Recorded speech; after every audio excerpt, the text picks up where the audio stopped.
sound.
Check this out.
place to hide.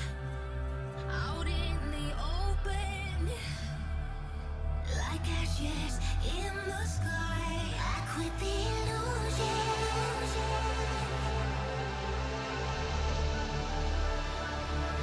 I'm moving on.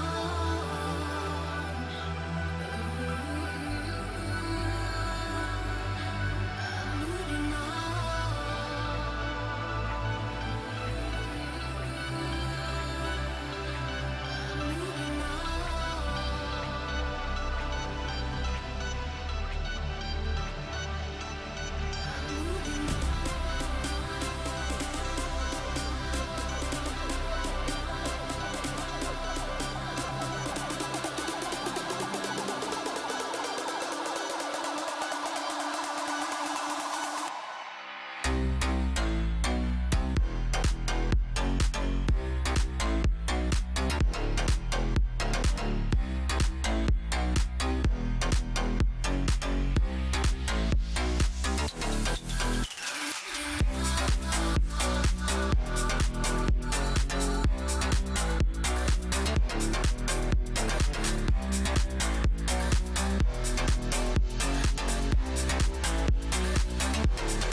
CEVO Pro League Season 8 LAN Finals.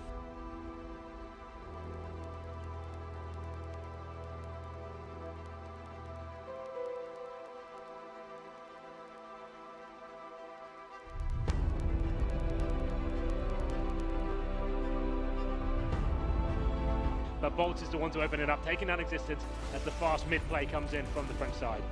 He's careful, needs to be aware that he's going to get Molotov in. They actually missed that Molotov and he gets the kill, but now he's standing in the flames. It's up to the accuracy of the Titan players, and those have since been gone. It's lost. It's all on Defer. He's gotten 3 kills as he went through drop room. It's definitely done. Wow then, so Fur picking up 4 huge kills there. They've got kits on both players. They've only got 1 Molotov. They can't even flash themselves through the door, but they get the trade kill. So Smith hits Fallen, Bolts follows up, and LG, they're going to take this in 2 straight maps.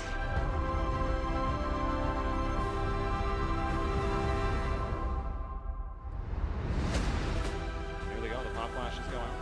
No one even watching on that side of the train. Here's AZ just playing bomb train, spraying them all down with the 4 kill. Last bullet on the Hiko. And the bomb. Yeah, the bomb. Oh, the bomb's gone over to B. Here's AZ peeking out, spraying down 2. Buckley and Nitro go down, and with that, probably the hopes of the round. It's all into Dren. He's down. MSL gets him. He was such a playmaker at middle and at A by himself. Yeah. Wow, 2-0 for Big God. Nico, of course. That's what Launders are making noises about. He's got that triple kill for himself. Next one in for the dual Berettas. Nico with another. On for the ace, just needs 1 more frag. Flamey behind the triple box in the sight, and there it is. Nico gets the ace. Oh my God. Counter strat that. He's lost his partner in crime, but peeking out into the smoke does find Edward, turns around for a quick refrag on Zeus, but he doesn't get it. There's Nex with the Deagle. What? Nex 3 Deagle headshots just like that. C's now all alone. Now it's just Nico. Have you seen him lose a 1v1? I didn't see anything. Oh. No. Deagle knew meta. He held that angle. He held that angle. He held that angle. He outplayed him completely. Apart from actually winning that 1v1, he just outplayed him. Neo's right in the argument, but we still have a very low on HP. Daps 1 HP, and the errant shot will take him down. He worked it into a one-on-one. All Stacks has to do is touch him, and he can't do it. Daps will get it 1 HP, gets himself the 3K, and Conquest will take the pistol. Final round of the half. Either Conquest will win this, or we're going to an overtime. And we are going to overtime. No map 3 just yet. We got some overtime coming out between Conquest and Virtus Pro. Absolutely can't. First I mean, that's round, it if they drop it's it. over. But Napoli, look at that flashbang though. Neo's able to let him 2. Can he get the 3rd? Can't quite get it. But Taz is right there. We're 3 on 2 now.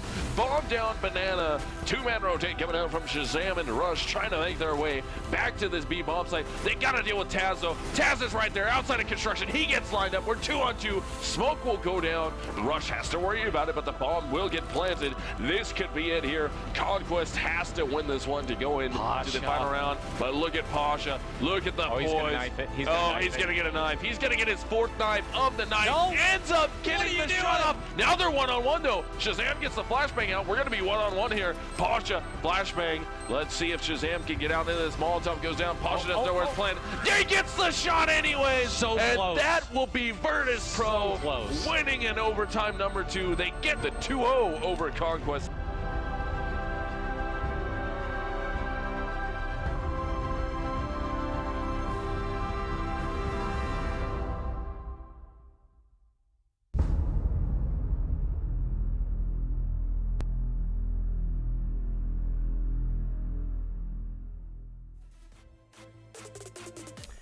All right, folks, welcome back to the start of day 2 here in Columbus, Ohio at the lovely MLG Arena. We're at the CEVO Season 8 Pro League LAN Finals. I am Sir Scoots. I'm joined by Thorin and Richard Lewis. Gentlemen, we had a little bit of a technical issue, so they delayed us, getting the internet all working for the players. Players are almost ready, but how are you guys doing this morning? Yeah, looking forward to some games. Surprising, the first game we want to watch, that's 2 teams we'll even see in a lower bracket match. Yeah. Once upon a time, we actually saw them in finals of tournaments, EPL winter earlier this year, etc. So it's a new world, Scott. Yeah, a brave new world. And just some real good games yesterday, some upsets, some back and forth, some OTs, had a bit of everything. I'm sure today's going to live up to that billing. Hey, let's go ahead and look at Group A. I'll kind of walk you through what we saw so far. So again, you can see Team Liquid loses to Dignitas. And again, updates on scores. That was Train 16-8, Cobble 16-13. And then right below that, you see Virtus Pro Conquest. Very, very close match, actually. Conquest really giving it their all. First map, not so much, 16-7. But second map, they take Virtus Pro to Inferno. They end up winning it 22-19. So, again, the Conquest guys, this roster never really been land proven. But again, as a series of guys on a variety of teams, they have some experience. And again, took them to double overtime. An arguably similar thing that we saw in the major with Liquid. Kind of Virtus Pro maybe should have lost that in regulation. But again, they did what they needed to do. They always turn the corner. Take you into had overtime. An insane game though. He had like 30+ kills. You saw he made all the plays in the highlight package there. So it's been a while since he's been the best player for their team. It's usually Snack. So nice to see him back. Yeah, especially with the rifle as well, which since he's moved to it, it's been a bit hit and miss, but seems to really be solidifying his position as a very competent rifler indeed, and that's probably one of the best performances he's had in a long, long time. Got to give credit to Conquest as well. I said yesterday, I don't think these guys are going to embarrass themselves. They got a chance of beating Team Liquid, and not just because Team Liquid's in some sort of perceived slump or whatever, didn't have a great day at the office yesterday, but this is, and when North American teams play North American teams, literally anything can happen. They all know each other's games. There's so much ego being brought to the table, so much pride. People start to tilt. It becomes a game within a game, a psychological game. So you want to watch that one. That's going to be back and forth. I mean, I told you yesterday, hey, if Team Liquid lose to Dignitas, who's in slumping form, new lineup, that's going to kind of knock this whole potential of they might be this great international team. Hey, you lose to Conquest, forget talking about being the best NA team. Yeah. That's going to be right out the door, because the other NA teams, listen, if you even lost to C9 and CLG, we'd be saying it's questionable. Yeah. Conquest aren't supposed to even be in that mix, so it's a must-win for Team Liquid there in the lower bracket. And while we still have this bracket up, initial thoughts on Dignitas versus Pro? I mean, the funny thing is, earlier in the year, that would have been a great matchup, very competitive. I have to feel like at the moment, as much as Dignitas showed us yesterday, they impressed me. They had Train as a pocket pick. They were surprisingly good on Cobble. I don't feel like they can go up against Virtus Pro, though. I feel like Virtus Pro is probably going to dominate them. I mean, this is the thing, is it? I mean, so for Team Dignitas to even beat Team Liquid in the way they did, they had to have Pimp really step up and get back to his A game. Now, that did happen. Yeah, AZ's obviously in good form. He's the star player in the team within the moment. But just in terms of firepower, cohesion, Virtus Pro have got to be the favorite for that, and they should bang them out real quickly. I think Team Liquid, I think they missed a real trick not beating Dignitas. But that means we might get that Team Liquid Dignitas rematch, and then, hey, no excuses day. You played them before, you know, they're map picks, you can ban Train. I'd love to see what's done differently from the Liquid side of things there. Yeah, still got to beat that Conquest team first, which I don't think is a given, by the way. Yeah, and on the other side of the coin, obviously Group B, which is what we're going to do some actual deep talking about when we get to Titan taking on Navi. But also, let's go ahead and pull that up. We'll walk you through what happened yesterday. Again, like we said, and I interviewed, obviously Shox and Guardian are go head-to-head. But before that, obviously, Luminosity does take Titan out 2-0, and that's a 16-6 on Cash and a 16-10 on Cobblestone. Then the other match was Navi being upset by Mouse Sports. 16-10 Mirage, 16-7 Overpass. The Navi Mouse Sports one, I still can't get over that. It's absolutely shocking, because when I see the draft, I'm like, this is a 2-0 for Navi. Look at these maps. These aren't even Mouse Sports maps.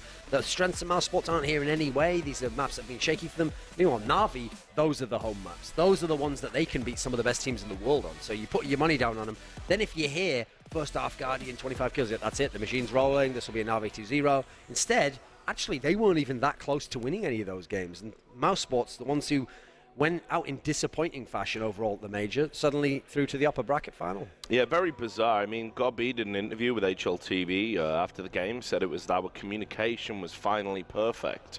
Now, I'll tell you what, there's a lot more going on than perfect communication when you beat a Navi with a Guardian going off and dropping like 30 frags or whatever. There's obviously a lot more. People were starting to hit their shots finally. So I think Mouse Sports, I expected them to bounce back from the major, but Navi have got to be bitterly disappointed with that result, especially with Guardian playing so well. That just shouldn't be happening. And what's beautiful as well is at the major, we made a stress of this emphasis that, okay, Nico's this amazing online player. He's had occasional small land performances, but he had this crazy game at the major, even though Mouse Sports went out. Now, he showed up in this series. He came along. We saw the highlights there. His Deagle's crazy still. Absolutely one of the most explosive players with that weapon. So that's one of the things where that was always the X factor. Once they brought Nico to the team, if he could become good along with Nex, along with Gusche, now you've got a real team. Now you've got firepower on your side. So it's starting to get get figured out. It's not quite there yet. I still want to see how it goes, but starting to figure itself out now. And obviously that sets up a very interesting upper bracket final here, because now you've got an upper bracket final where it would be a surprise for either of these teams to have got in first place. But if you're Luminosity, it's like, hey, suddenly you've got a pretty good chance to go out in first place. Yeah, and the way Luminosity played against Titan yesterday, like, I've become a real big fan of Luminosity. Obviously, I predicted them to beat Titan. If you told me Shox was calling, I would have gone for the 2-0 rather than the 2-1 prediction I made, because that just doesn't work historically, and we'll get into that later. But Luminosity right now, they're the team that's on point, on form. They're almost like the team that's going to annoy everybody in NA, because any excuse you want to make about an NA team you support, Luminosity disprove the theory. They disprove it. They show that hard work pays off. They show that, hey, you don't even need the most skilled players individually. If you can just get it all, if you can get all the parts firing, it works. They are basically... I'm sure NA would like to ignore them if they weren't so keen to appropriate them and support them. So Luminosity, I mean, again, I think, yeah, sure. We'll see if Mouse Sports' result against Navi was a fluke or not, but don't take your eyes off the Brazilians. I think they're going to go far in this tournament now. Yeah, and again, talking to a lot of the teams, you know, they often like coming to America for a variety of reasons. You know, our portions of food are incredibly stupidly large. All these things that I take for granted that they go, oh, Mexican big steaks. for lunch, I'm loving it, buddy. So a lot of them like the experience, but what a lot of them like about this particular tournament is if they get first or second place, and this is no offense to CEVO's online play or anyone's online play, they get a ticket to come back without having to deal with the online play. Yep. And again, like their schedules are jam-packed, so if they get an opportunity to win a land berth and not have to do this online season, they're loving that. And the Mouse Sports guys are like, we just want to make it to the finals because we love coming here, but like online is getting really crowded. In a not too distant future, the elite level teams like the ones we've got here, and let's be real, this is elite level. These are elite level teams. 7 out of the 8 teams here were in a major. They're not going to be playing online leagues. Yep. Their time's going to be at a premium. Their value's going to be incredibly high and inflated in 2016. So they're going to be able to pick and choose what online leagues, if any, they play. So that's what everyone's going to be aiming for, and that's how CEVO is going to stay a cut above the others, by just cutting that out. Yep. That's actually a really smart play by CEVO. Yeah, and again, it reminds me of like golf. Like, for example, if you win the Masters one time, you get invited back forever. Of course you do. Now, that wouldn't fit in our scenario, but like I like that, like rewarding. And again, especially now when online's getting so like jam-packed of events, right? That's what I mean. I mean, something's going to drop, and it would be a shame if it was CEVO. Of course. So we got the Navi roster. Duncan, I'm going to have you do your thing and walk us through these guys. So the guy on the left here, Flamey, unfortunately, when he joined this team, he really was the catalyst for them to become a contender. A team that was winning events in the final here last time, but unfortunately he wasn't present yesterday. He really fell apart. His game was terrible, and so Guardian was kind of left on his own in that sense. The guy to his right, C's, second from the left overall, he's the guy where, in general, he took more of a backseat role to accompany, to rather facilitate people like Flamey coming in the lineup, having more of a star role. But I've noticed, as people like Flamey struggle, as Edward just has average games, that's when C's realizes I have to assert myself now. I have to try and take over the game. Quite a good kind of lurker in that sense if he plays that role. Guardian in the middle, obvious superstar of the team.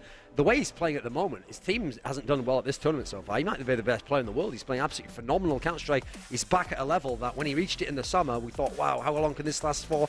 He's gotten back to that at the moment. So very, very explosive, amazing AWPer who just, I mean, he can take on a whole team. He really can. To his right, Zeus, formerly the in-game leader, famous in-game leader for this lineup, and going back into 1.6 where he's one of the best players ever. In this team, he's not the in-game leader at the moment because Starix, who stands behind them, a former in-game leader and teammate of his, is doing the calling. So now he's just back to being a fragger. But what people don't know is, before Navi, before the in-game leading period, he was just a fragger. Yeah. He used to play as like a middle-ish, third best type player on your team. He's played for Virtus Pro lineups in the past. Bunch of Ukrainian teams. Then on the very right, Edward, another veteran of the game. This guy's been playing at LAN since like 2003 onwards, and he's just a young kid. He's a guy who played thousands of hours, many matches. He's a grizzled veteran, and as a result, he doesn't get shaken. He's a guy with great rifle skills, good with the pistols, and he's just a good, consistent player. That's the thing with Edward. All right, and they're going to bring us not Mouse Sports, Titan in a second, but where's Navi's place in the world right now, you think, with this roster? Yeah, that's what's interesting, because before the major, it was so set that the top 4 was going to be that Envious, TSM, Virtus Pro Fnatic. It was just so set. And you thought, right, well, where's Navi? Unfortunately, Navi were the one team just squeezed out of there. They had the lineup to do it. They had potentially the tools to be in that top 4, but they weren't going to get in because how could they get past all of these guys? You know, how are you going to beat 2 of them and get to a final? It's probably not going to happen for you. After the major and how they played, you feel like if they could win an event like this, they're right back up there. I mean, they're in position to be starting to pass a team like Fnatic at some point in time. Yeah, but they've got to show up at this tournament. So that's the key thing. All right, and the other side of the coin, and again, we did get clarification from Shox that if they lose, they're not breaking up. and also that he is now the in-game leader. Why don't you again walk us through the I mean, roster? the thing is, Scoots, it would be a bit kind of uncouth to say, yeah, we are breaking Yeah, up if we lose that's this true. game. That's So, true. well, I mean, mean, better off just saying that anyway. Yeah, Yeah. We'll get into that tweet, but yeah, go on. So, Doug. okay, on the left here, the new recruit, Scream, unfortunately hasn't really had the impact that you'd hope for, especially when you see such a hefty price tag attached. I mean, think of like football, American football, whatever. The guy gets the big contract. If he doesn't do well, he gets the criticism, he gets the scrutiny on him. So at the moment, I think deservedly so, people are looking at Scream and going, supposed to be one of the best fraggers in the world, best aimers. Where's the impact? Not there at the moment. Smith's second from the left here. Another player, just no impact. I remember when he was back in Envious and when they were LDLC at the end of 2014, they were doing very, very well. They were one of the best teams. They won the major back then. He was in prime form. He was very good. He would have explosive maps. Inferno was particularly a home for him. He's really struggled since he came back to Titan now. We can kind of see why he's one of the people who got squeezed out the Envious lineup, and as a result, they've gotten better, unfortunately, without him. Middle guy, Shocks.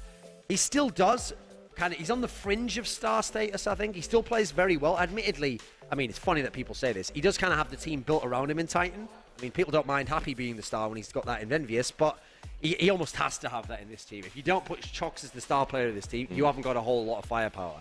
To his right, another in-game leader, famous in-game leader, legendary in-game leader, but who's not particularly calling at the moment. Because if Shocks is in-game leading, that means existence is just a fragger. Now, kind of similar to Zeus, he has a history and source from being a fragger, sure, but that's many years ago now. We're talking like 6 or 7 years or something. So that's way further back than some of these other people. And as an AWPer, of course. And then on the very right-hand side, we've got RPK, another very, very decorated source player.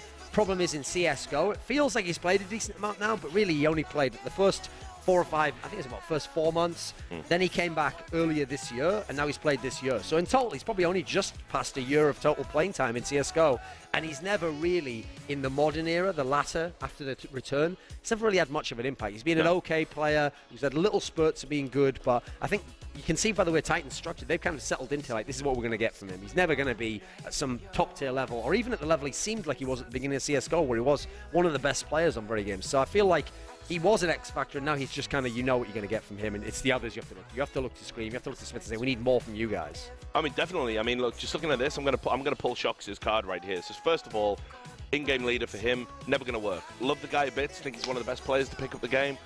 In-game leader, never going to work. And if you watched his strats yesterday, they were all predicated on one thing. You 4 guys go here, I'm going to try and flank, I'm going to try and lurk, I'm going to try and get some wraparound frags, and if you don't execute that perfectly, it makes you look like an idiot. I mean, okay, maybe he's picked up, that Happy does that in Envious, and it works for Happy. Well, that's a very well drilled team of superstars. And if also has a lot better players. Exactly. If you don't perfectly execute something, you can dig yourself out of the hole. So that should never be happening. Then you've got existence in there. What, like he's just a soldier now? That's not his game. If you take away his strats, his calling, he's dead weight on your team. You look at Scream, everyone's talking about how he's the most expensive CSGO player and all this, which might be a little bit of, PR stroke propaganda, dare I say it, who knows. But he's got such a set style about trying to get those headshots, click, click, tap, tap, tap. When he gets rushed on an eco, when he should be dropping 3 or 4 kills, he never does it because he's trying to tap on heads and stuff. He's actually a limited player in a lot of ways, and since that nerf that famously wrecked him and removed him from being the human aimbot, he's not really impressed me. So big weight on his very broad shoulders at the moment. I think Titan are in all kinds of trouble right now. Frankly. I actually just think the setup of the team doesn't make sense. Yeah. What's funny is, I understand the impulse from Shocks, which is if I'm the in-game leader, I understand there's not enough firepower, so I'll put myself in positions where I know I'm good, I know I can take my duels, so let's make the game, favourable for me. What I don't think makes sense about that, though, is in his past teams where he's done that, it worked best when he wasn't the in-game leader. Instead, what you do is, you want existence getting the other guys, and he's going to have a system with them, and then Shocks is just going to have a free roll which loosely interacts with the system. The idea is he's going to lurk, he's going to go off to your parts of the map. You are going to play separately.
All right, folks, welcome back here to the CEVO Land Finals, closing out Season 8 here in the MLG Arena. Before we chat about the guys on your screen right now, just a reminder, there is a secondary stream going on right now. That match is Mouse Sports taking on Luminosity. Right now, they're sitting on Dust 2. Luminosity's up 9-1. That is the first map of that series. All you gotta do is go to MLG.tv. You'll see both streams. Definitely want to dual stream that one. That one looks to be a barn burner, and Luminosity is doing work. Jumping into this one. Dust 2, do or die time for Navi. Again, you guys kind of picked Navi to win the whole thing.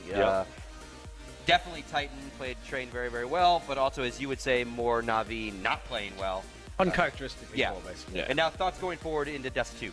Again, also Titan's pick. Yeah, I mean, this is a good map for Titan, despite what recent format I told you. It's also a good map for Navi, though. It's one that used to be very good for them. They went away for it for a long time. They were sometimes even banning it. Now they've started to feel it again. They've started to move back over it. But that's where the question mark is for me, because it's a map that, when everything else is going well, they add it into the pool. The question is, can they fall back onto it? If a map like Train isn't working for them, it's hard to know that a map like Dust 2, they can be like, well, don't worry about that. We'll wreck that map. So I think a lot of this is going to be on the shoulders of the stars in Navi. Like, yes, Flamey showed up in that game after not showing up at all yesterday. Can the two show up at once? Because when the two show up at once, that's when you get the domination they had against NIP in the semi-finals. I mean, for me, on Dust 2, like, yeah, sure, Titan should be feeling pretty good. You've beat Navi on Train. That's a mammoth undertaking at the best of times.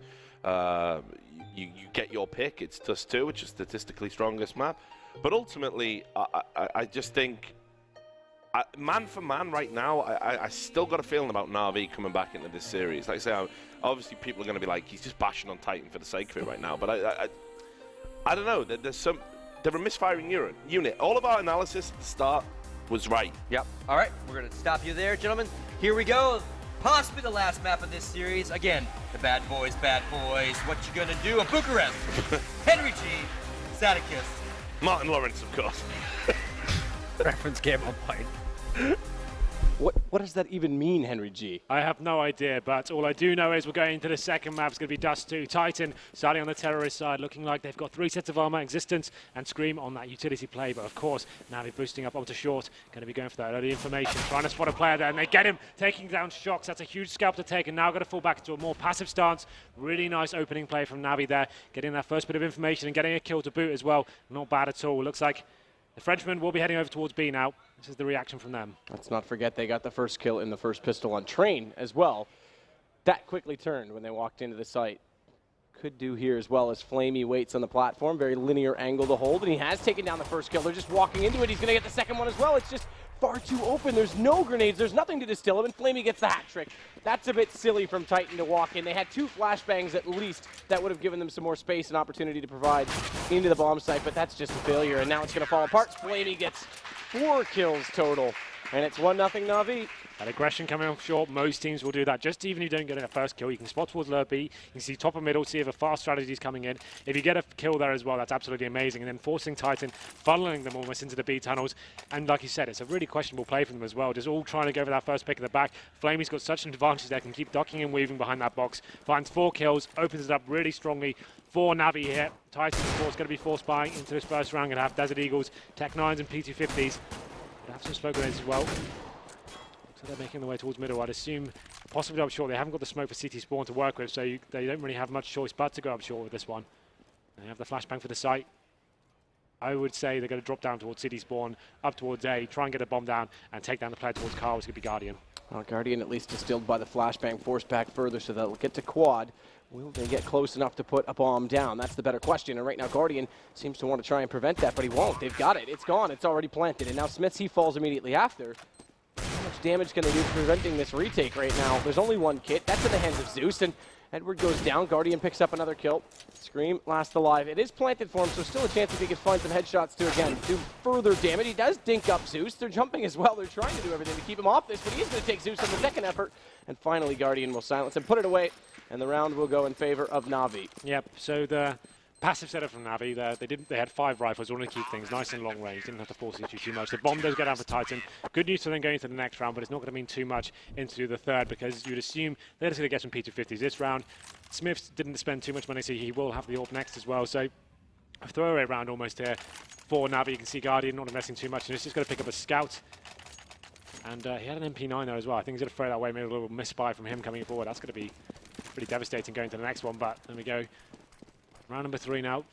Navi just with some upgraded, sorry, Titan just with some upgraded pistols. Going to be going towards the top of the middle. Have smoked off towards mid. Guardian just spotting over the scout. Let's see if he can inflict any damage with the scout. So far not to be. Smith does go a little bit low on an aid that went through, but the RPK, he's going to jump across, not spotted from that box, and they'll attempt to take catwalk once more. Last time bomb plant was successful, but that was with Guardian at car forced out of position. This time, he's still on the ramp, and Zeus is waiting at Goose. Quick pop flash off the wall, that favors him, and now the bomb plant is denied. It was the exact same setup. They tried it twice, but Navi wasn't fooled, and they'll just sit back and kill the remaining players. It's down to Shocks in a 1-on-3 situation. Now a 3-on-0, and that is exactly the same score. Yep, so another nice round there from Navi. Bomb doesn't get planted, but in terms of the economy in general, it's absolutely fine with Titan. They have a nice healthy buy going to this one. Smiths could buy the WPVC's fit. Actually going to be opting for the full rifle setup here. So 5 AK-47s, going to go heavy on the utility.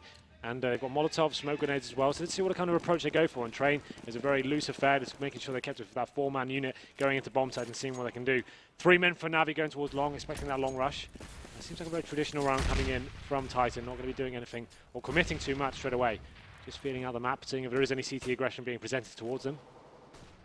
So far, so good for them. Going to make their way up towards short. Existence leading the charge. Guardian in position to hit this quick shot on Cat and drop. Because the flash comes in, he fires preemptively, no one walking into it. And he's gone already. That does give Titan a little bit more room to work with. Once again in that 4-man setup. Yeah, okay, this is it. So I was interested to see if they were going to go for the drop smoke. Now they'll go for the jump as well. Guardian's known to hit that shot. He doesn't this time. He only legs it, but he follows up by taking down Scream. And as he's already taken the damage off the other Seized, is able to collect it. And Guardian's just going to go nuts. So only 1 shot missed out of all that. And arguably, it still collected the leg. So you can debate if that's a miss or not. It's still successful. Shocks 1-on-4. Bombs down in front of him on toward quad position, but he's got to fight forward just to grab it. He's at least forced Zeus out of position. But surely they're not going to allow this to be a plant. They're already getting aggressive back onto him, and Shocks is trying to evade this, trying to find the angle to at least open this up. He's brought it into a 1-on-1 situation that opened and then closed because Edwards showed up behind. 4-0 now in favor of Navi, holding off that A push very effectively. They can see Titan. You saw the plan they were going for. They're dropping down towards C-spawn, trying to flash off the AWP player of Guardian, but he was just holding too strong in that position. Was it 4 frags he picks up there? That's what we expect from Guardian on this map. Very good defensive AWP there. Started off on short, got flashed off, changed his position towards ramp, dodging the flashbangs, getting the kills he required. It's going to knock Titan onto another quasi buy here. Desert Eagles, some utility to play with as well. I'd expect a mid-split coming in from this round, considering they haven't really tried it out yet. They want to see what's going on there. A hasn't worked out too well for them. There's going to be Edward going aggressive towards the long doors. They're spamming through the smoke there. Does some damage towards Scream. Now then, like I said before, I'd expect Titan to try to go out middle here and see what they can do with it. See what's available towards them.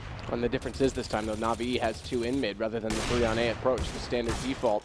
Shocks is waiting at long. Edward's gone back away from pit, so a little bit of room to work with there. But again, Titan still being stubborn, still pushing on toward this catwalk position with the pistols. They seem to want to just go for these fast bomb plants. This is the thing. They probably want to try and show their hand towards it, just try and get some attention maybe.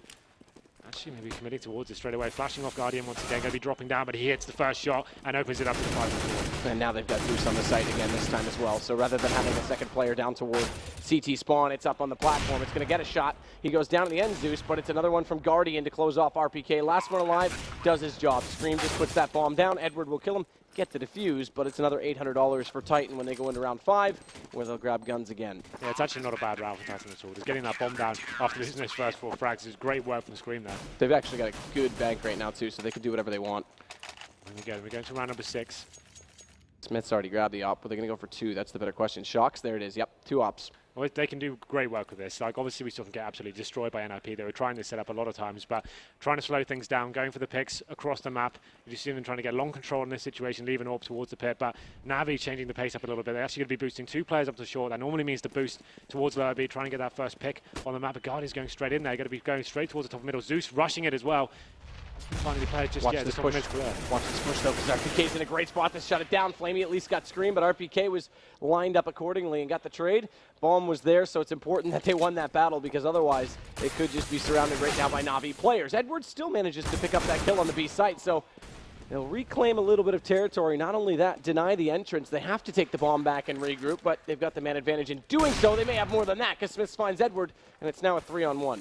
And the CT's trying to change the pace up there, boosting up players into the top of middle, getting to the B tunnels as well, trying to force the issue. Surprise Titan perhaps was probably the good call considering the setup Titan had with the double orbs, but didn't work out for them in the exchanges there. Shock stayed toward... Yeah, okay, that works. I was going to say, I'm surprised he's not seeing him yet, but we switched back over. He was waiting to see if Guardian crossed. At least if he didn't hit that shot, which Guardian obviously stopped and made it very easy for him, he was going to go back to B just so that they avoided the chance of running into him. We know what a threat Guardian has. We call this Guardian's playground. Absolutely. This is one of the maps he really can kick off. He's got 9 frags after 6 rounds so far, so he definitely is hitting the high numbers we come to expect of him. So, Navi, after this round, their economy will be broken, so a must-win situation for them. Guardian does have the AWP once more. Watch the slow peek they're setting up for it. Shox is actually pre-aimed, and they don't bother going for it, but Smiths, it's the double up set up again from Titan. It's getting the early advantages. Zeus is going to go down. This forces Edward to fall back, and he's going to smoke. This is interesting. He's actually going to go re-peek this, and he's got a Guardian in position to flash him around the corner. He's going to go naked, though. He doesn't actually get blinded up. The Guardian's going to follow up. They lose all 3 here. The round's essentially done already, and it's gone. Existence wins that shot as well. Yeah, it's a really nice retake there from Navi Existence. Sorry, from Titan's Existence stepping up huge, taking down 2 players. It was a weird pick from Zeus to actually go to that long corner without any sort of flashbangs. Just faced the corner completely dry and got taken down with the AWP. Gifted a kill to Smith towards there. They've got 2 rifles remaining to be seized and flamey. This is just an unwinnable situation for them. So naturally, going to be saving these guns, but seized in an exposed position outside of B. They're going to be hunting him down. You can see them trying to pincer the bomb site from the tunnels and outside as well. Smith finds the first one. It's going to be flaming on the bomb site now. You can see him will be dealt with momentarily, and there it is. RPK takes him down. They answer straight back, and possession goes back towards Navi here as it goes into 5-2. So Titan definitely still can buy into this round. You can see them having a double orb once again. But Navi, a difficult situation. They've got pistols only. Going to have to be on the full eco going forward. So yeah, I mean, this is a good response from Titan. Keep in mind it was 5-0. That had the max round bonus. They break that, and they come up with the second consecutive round. Because they kept the others close, it means that suddenly they can fight back in with the economic advantage. It could have been absolutely atrocious if they'd lost the last one. Guardian's going to fight forward, mind you, with the pistols. Does at least take down Shox. Existence is there to trade it, and they're going to try and corner him off, and very smartly, Zeus will just grab the AWP and fall away. And looking for information on Catwalk as well. They've at least spotted up, but look at the situation right now. All the CT players on the A side, all the T players on the B side. Pretty obvious what's going to happen next. Yeah, absolutely. They're going to get angle the bomb down. Not really much they can do in this situation. They're going to be trying to jump through the window, going straight through the fire there. Sees, he gets taken down. That was a big pick, though. He actually did take Existence down to 2 HP through that door, and RPK's on 22. They're low enough that this is doable. The problem is how much they want to invest. They've already picked up an op that's well worth saving. They don't have kits, and it's a very hard site to retake. So I like that they're going to just set up for exits instead, because it's very likely that they'll at least get 1 or 2 kills out of this. Yeah, they're going to save the AWP. They've got some PT50s. Edward invested in the 5-7 head armor as well, so he probably wants to take them to the next round. If he can find a kill, get an AK out of this, that'll be absolutely fantastic. You can see him towards those B tunnels as well. Players will be exiting out of that area. Scream's pretty low HP as well. I actually do favour Edward in this situation. Spots the elbow of Scream. Gonna get spotted though. Runs off some shots. Scream with that click potential takes him down and secures the round. This is smart as well, because now they know that they're waiting on the tunnel side. They're going to exit through middle. The low HP players will make it far enough away, and they should keep all 4 alive. That could have been entirely different. Again, if they committed, Scream goes down, and then they lose potentially 3 low HP players. So this just adds, again, to the long game, building up Titan's bank. So after losing the first 3 rounds, first 5 rounds in fact, 5-0 in favour of Navi, Titan fighting back, get 3 of their own. Going to have the single orb setup this time on Smiths, and I think that's fine because Smiths has actually been getting some key picks at the start of the round, and Shox on a map like this can actually kick off with the AK-47. So here we go, round number 9. Guardian going to be changing his position this time, going straight towards Longer for that first pick. It's been a problem for them. So Smiths not going to be facing towards that area. He's still towards T-spawn for now. No real aggression being shown from either side just yet. No one wants to commit to anything. Yeah, this is pretty standard right now. Again, the 3 toward A. Watch that swing player. It's going to be Zeus that plays it to support Guardian from CT.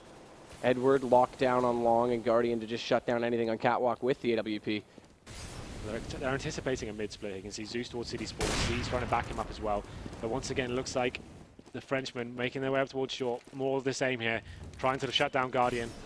I'd assume some smoke towards City Spawn, flashing over and trying to smother him on that A-bomb. Well, and this is what I say time and time again, because it's either usually a mid-split or a Catwalk take. The player that is the most important on the CT side becomes, in this case, Zeus, the one playing at CT spawn. Yeah. Because if they go for a drop strategy where they try and overwhelm Guardian from 2 angles, he has to kill that player that goes down quickly. They're trying to bait the A play out and then going to go back towards middle. They made the drop. Good thing there it is. Exactly that. Zeus has to win that kill. He goes down in the end of Existence, but now the gig's up. They know exactly where they're going, and they know it's going to be on B site. That's where Guardian is able to save his teammate Seized at least a little bit longer because the second kill came from him, but it's Flamey inside the site to shut it down.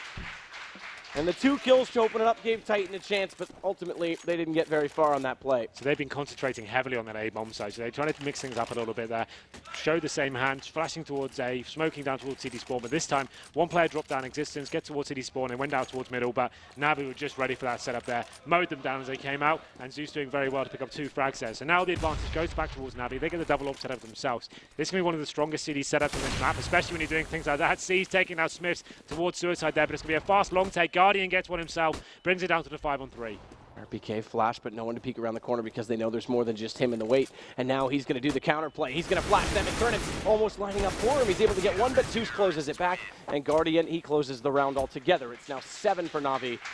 Again, battle of economics. Titan, they nearly had a chance to completely obliterate Navi and bring this back to 5-5, and Navi find a way to get back into it themselves. Double off for them as well. Very fast round there. I think that only lasted about 20 seconds. They were going for the fast take split. 2 players on Suicide, 3 towards long, and they just got completely shut down there. Navi finding the first picks all over the place with the AWPs. They're still going to be rolling with the double orb setup. Guardian and Seas with that now, but the money for Titan hasn't been broken yet. They've got 2 orbs themselves, Shocks and Smiths, and that's the first pick. Shocks taking out Guardian towards long as well, so that's going to be devastating towards the CTs. You have to react now. You can see Siege going towards lower B, trying to get that reaction in, but Smith's now just edging his way towards B tunnels. Going to get locked out by that smoke.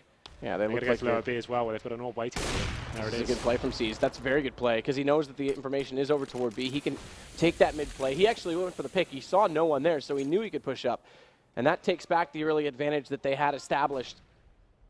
We also saw that smoke late at B, how much that did, because it looked like they were ready to go.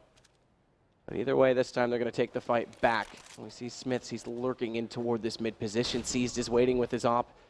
Already pre-scoped on the position. Who's going to win this? Who's going to walk around first? Smith seems to want to wait for the window, and he's going to spot the kneecap, but Smith still rains it out. He's got the first shot. He'll smoke off CT spawn, and now it becomes a very high possibility of B splitting until Edward gets that shot. So Edward, he's the 3rd one to pick up an op in this round. He's picked up the one off of Guardian, and he's still going to make it count. Flamey, we saw him close a round already from this position, and they're lining up through the smoke. There's nothing to blind him up again. It's similar to the pistol round, and he's taking down Shocks. Existence will follow in the same footsteps. Bomb is there. He has to commit to this. And the Molotov this time will try and move Flamey. He's hoping it pushes this to the right, peeks to the left instead, and it still doesn't matter. He manages the first kill, but Zeus is there on the flank. Flamey's is so strong in those 1-on-X situations in that B bomb site. Seems to be able to find kills, dodge flashbangs, and do very well there. He gets the 2 key frags, denying them getting into that B bomb site. And he steps up massively for his team. Them getting the 8th round on the board. Very convincing stuff for them, and I think they may have finally broken the economy of Tyson going forward now. You can see they are going to be force buying. They're going to have 1 AK-47, upgraded pistols as well. So a round I don't really see going in their favor, but let's see what they can bring to the table. Looks like they'll be heading towards the B tunnels quickly as well. Existence going to be locked out, going to be running straight through the fire. Good need to at least deploy the smoke on top of the flames, but it still doesn't do anything to line up the slaughter. That is a P90, and then added to insult the grenade. For that kind of setup, really, isn't it? They go for the straight up B rush, decide to run through the fire themselves, and the thing is, with the fire on the floor, they had to extinguish it themselves. You saw them trucking the smoke on top of it, and the problem with that is it grade screens your whole team. So when you've got 2 CTs on the other side of them, you couldn't actually do them more of a favor by putting out that fire and coming through blind in that site. P90 sprays them all down, and it's a disappointing round to see them lose, but money not devastated for them just yet. They could get another force buy here if they really wanted to. Looks like they will be doing that. Shocks getting out the AK-47. They're going to have the scout as well. This is a problem for Titan. If they don't win this round, there's going to be a slippery slope as Navi go forward even stronger. They go the double orb once again. Yeah, Navi's got money for the rest of the half regardless. And Guardian, he opens it up.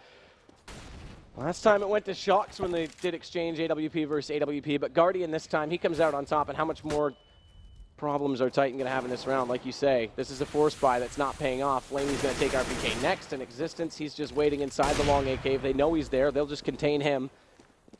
And obviously, being down in the situation that they are, it means that there's only 2 other players. They've got less of a threat elsewhere. Good shot from Zeus to take down Shock. Scream's going to follow up and try and get this back. And again, he does have the potential, Scream, the headshot machine, to open up sites just in one-on-one battles like this. But the problem is he's going against an AWP, and it's Guardian. And Guardian, he actually clips him through the wall. Down to 19, follows it up as Zeus with the M4 distance. Well, able to take Flame. He was already found out. I thought surely would go down. 7 HP left regardless. It's going to be another round for Navi. Yeah, absolutely. It seems like Titan trying to use that fast and loose playstyle once again. And the problem is with that, when you're rushing B, for example, the choke point's so much more narrower than it is on train. You're isolated to that tiny little gap going in. It's easy spray downs for the CTs. They need to be a little bit more methodical. They need to be working picks first, trying to use that double orbs properly. It's just going to be existence remaining now. He gets spotted. He'd have been a knife there from Edwards, but he just decides to execute him in the back of the head. 10th round goes on the board for Navi. 10 plays 3 now. And after that force spy, I don't think Titan have many options into this round either. I really would like them to eco this and make sure they get the 11-4 going forward, but let's see how they decide to go into this one. They do. I do have the max loss bonus going for them now, so if they force and get a bomb plant, they'll be fine in the next. This is like, I can understand the justification because they're so far down that they just need rounds They at this can point. justify this, right? So this is fine going for the upgraded pistols and armor, but they Yeah, go but for not a AKs. full, yeah. That would have been devastating to them. So they go for the quasi-buy, Desert Eagles, Tech 9s, and a P250. They have got utility to play with as well, but it's going to be a difficult prospect from that double orb setup. It's working very well for Navi right now. Yeah, they're going to try and take over from Long Guardian, not able to hit that first shot. Flash lines up both, and it's actually Scream who manages to find Edward first. Guardian, though, in turn does respond and even the situation, but he's still being pushed right now. Smiths is looking very aggressive. He knows there's a gun down inside that long position, and he's managed to grab it as well. He's going to stick with the Tech 9 regardless, but the M4 is now dropped twice as Zeus comes around. That's a bit careless from Smiths.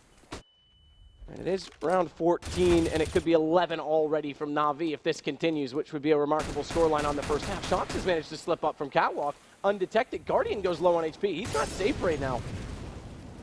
We're a little bit still in a tight situation. Flamey taking Shox definitely makes it a lot more probable for Guardian to close it away, but that was obvious and all was coming. Existence will at least pick up the AWP, and with 43 seconds, he may be able to make something of this. Well, it's definitely Titan's round to win here. Navi would have to make a huge mistake to allow this one to slip by. He has got 30 seconds to play with, and the bomb as well. That's the shot he needed to hit. He had a real chance getting into this one, but he gets a second bite of the cherry there. Takes down Flamey, bringing it to the one-on-one situation. Seized with the AWP towards short as well.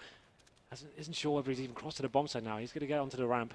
The silly part of all this is Seized didn't buy a kit, and they've got so much money. So if Existence, can find a way to safely get a bomb plant, which he is now doing, regardless of the flames coming out, although he has to get away from them, mind you. He's so low on HP, he could actually hold this off with time, but it's going to be a straight-up fight. They know where each other are. Smart from Seized to change his angle, to go for the drop, and Existence may not be ready for this. He's so low on HP. How does he not spot that nade? That should have given it away. Regardless, the kill comes out, and Navi, they'll get number 11. Valiant effort there from Existence, not winning that one-on-one situation, but to get it down to that point, and he gets the bomb down as well, secures more money for the next round. Could have gone either way. If he'd have hit that shot, I'm sure could have been all over, but like you said, C's not having the kit with so much money, luckily picks one up and secures the round there. 11-3 in favor of Navi now. They're going to still be running that double orb setup, but interesting enough from Titan, they're getting the auto sniper out. Double orbs as well. Expect a big exchange of fire towards middle now. Will they be able to find this first pick as the CT players cross? And the auto sniper. Does it do damage? It's definitely doing damage on Disease. Is it going to kill him, though? That's the better question. And he's got the op there as well. They bought it out. There's no reason not to. Flamey lined up again. They're going to silence him inside that site. Finally, they trade it. That at least helps them because it pulls Seized back off of middle, which opens up the opportunity for the split. But because they've lost so many men, they can't take it. They can't push forward. Shox is all the way back toward T-spawn still. Got the man advantage now. Scream inside the B bomb side as well. It's going to be a CT waiting for them now. It's going to be Seized. Finds a first frag. Scream takes it down for the smoke. Just going to leave Edward now in the 1-on-2 situation. Has got the M4 and full arsenal of grenades as well. This is manly from him to push through that window, knowing that they hadn't crossed over just yet. They would have had the death cam call on that. But they haven't arrived. They were smart about this too. Titan, they're going to try and open up this map, and Shox is going to wait. He's got the AWP. He knows Edward's crossed, so he's in position. He's in perfect position as well. And he'll get the round. Titan get number 4. But is it too little, too late? A round they definitely needed here. If they get the pistol, obviously there's no reason why they can't do this exact same thing that Navi just did to them there. 4th round, as I say, just about enough, but obviously Navi were real stellar first half, bouncing straight back after the defeat on train. Seems like Guardian had found some sort of form there, getting 16 frags on the board there, top fragging, back to his usual position on Dust 2. The thing is, he gets even more scary on the terrorist side. That's when he really does start firing on all cylinders here. So all to play for still. Titan need to find this pistol. They have a real chance of getting into this one. Disappointing T-side from them. It seemed like that they still were trying to do the more loose style there. Didn't really have too much of a methodical approach in terms of tactics. They're just kind of staying as a fragging unit. Didn't really have to do too much in terms of smoking off key positions. Molotoving CT's out position is kind of fed into Navi's bomb sites and just got mowed down a lot of the times. And Flamey, especially in that B site, seemed to be showing incredible fortitude and just locking them down every time they tried to come in. And that was the confusing part of it. I mean, usually what happens in that case is you wait in tunnels, you win mid, And then the guy at platform can't be that content. He can't just be complacent and sit. He has to deal with the fact that he's going to be pressed from both sides. The only round they actually managed to do that, Flamey still got him behind the big box on the platform, turned a window, and obliterated the two last players. They never really were able to still him because they couldn't win mid and they didn't use enough utilities inside the tunnels. I mean, it was shocking. It started from the pistol. It was telegraphed from the very beginning. Well, of that was the the game. thing. That pistol was really interesting. So obviously Navi went for that traditional two-man boost towards short, find the first frag. Okay, that's fine. That's normal. You can recover from losing one frag. But they decided instead of like going out towards middle, maybe splitting the B bomb site, they said, let's all go through tunnels. Let's all run through that tiny little narrow choke point and let's get mowed down by one person. Like Flamey didn't even need backup from his team. He got all 4 kills by himself, and you just think like, oh, was that the best decision for us to actually go into that one? Corey could have been a little bit clever about it. Maybe go out towards middle. It's a bigger area. You have more chances to have some cover at least, but they committed towards that tunnel area. But it looks like we're getting ready to go into the second half now. Navi stepping onto the terrorist side, 11 rounds in their favor. Let's see how they approach this round. They definitely have a huge better round. It's going to afford to be a little bit more audacious here. Interesting thing to note as well. We've seen now, we're about to see our fourth. We've seen 3 pistol rounds. Flamey in those pistol rounds had 4 in the first one of this game, 3 in the second one of the last. That's 7 kills over 3 pistol rounds. Let's have a look at the buy. For Navi going into this pistol, they've got 3 armor players here, 2 utility guys, a Guardian and Zeus with the smoke grenades. Edward has been upgraded to the raid boss. He's got the Tech 9 and armor as well. And then Shots going by himself to lower B. He's going to have to find the hole of the Navi side. It gets punished straight away there. Edward locking him down with 1 bullet to the jugular of Shocks. Brings it to the 5-on-4 and brings it in massive favor towards Navi. Scream and wait. Flash over from his team actually fails, so Navi blind themselves, buys some time. Lots of time to work with, not an issue, but Scream's now going to spot up 2 players toward that mid position. Existence still waiting on A. There's a chance they can try and split for this right now, but the push, as we see it on screen, perfectly timed. Smiths has managed to get him behind them. This just creates distraction and confusion because Navi, as soon as they want to commit, they're going to have Smiths either immediately behind them or they go back to fight him and buy more time, and they get segregated. They get torn apart from within, and Smiths has done very well to stay alive and evade them even further. They do manage to get the kill on the A site, and they've gone toward long. Smiths is actually a little bit slow to act, so they're going to have to play a retake game. 4 and 3, bomb going down for a long plant as well. The CTs need to find a frag any second. They have absolutely no chance of retaking this bomb site. Smiths coming on towards shore, get a bit spotted and get taken down by Flamey as well. The last 2 remaining players towards that catwalk area as well. That was a really good call from Navi to go into long when they know Smiths came out from it, so he couldn't get back to it. Now they've got A, but Scream, there's the headshot on a C's.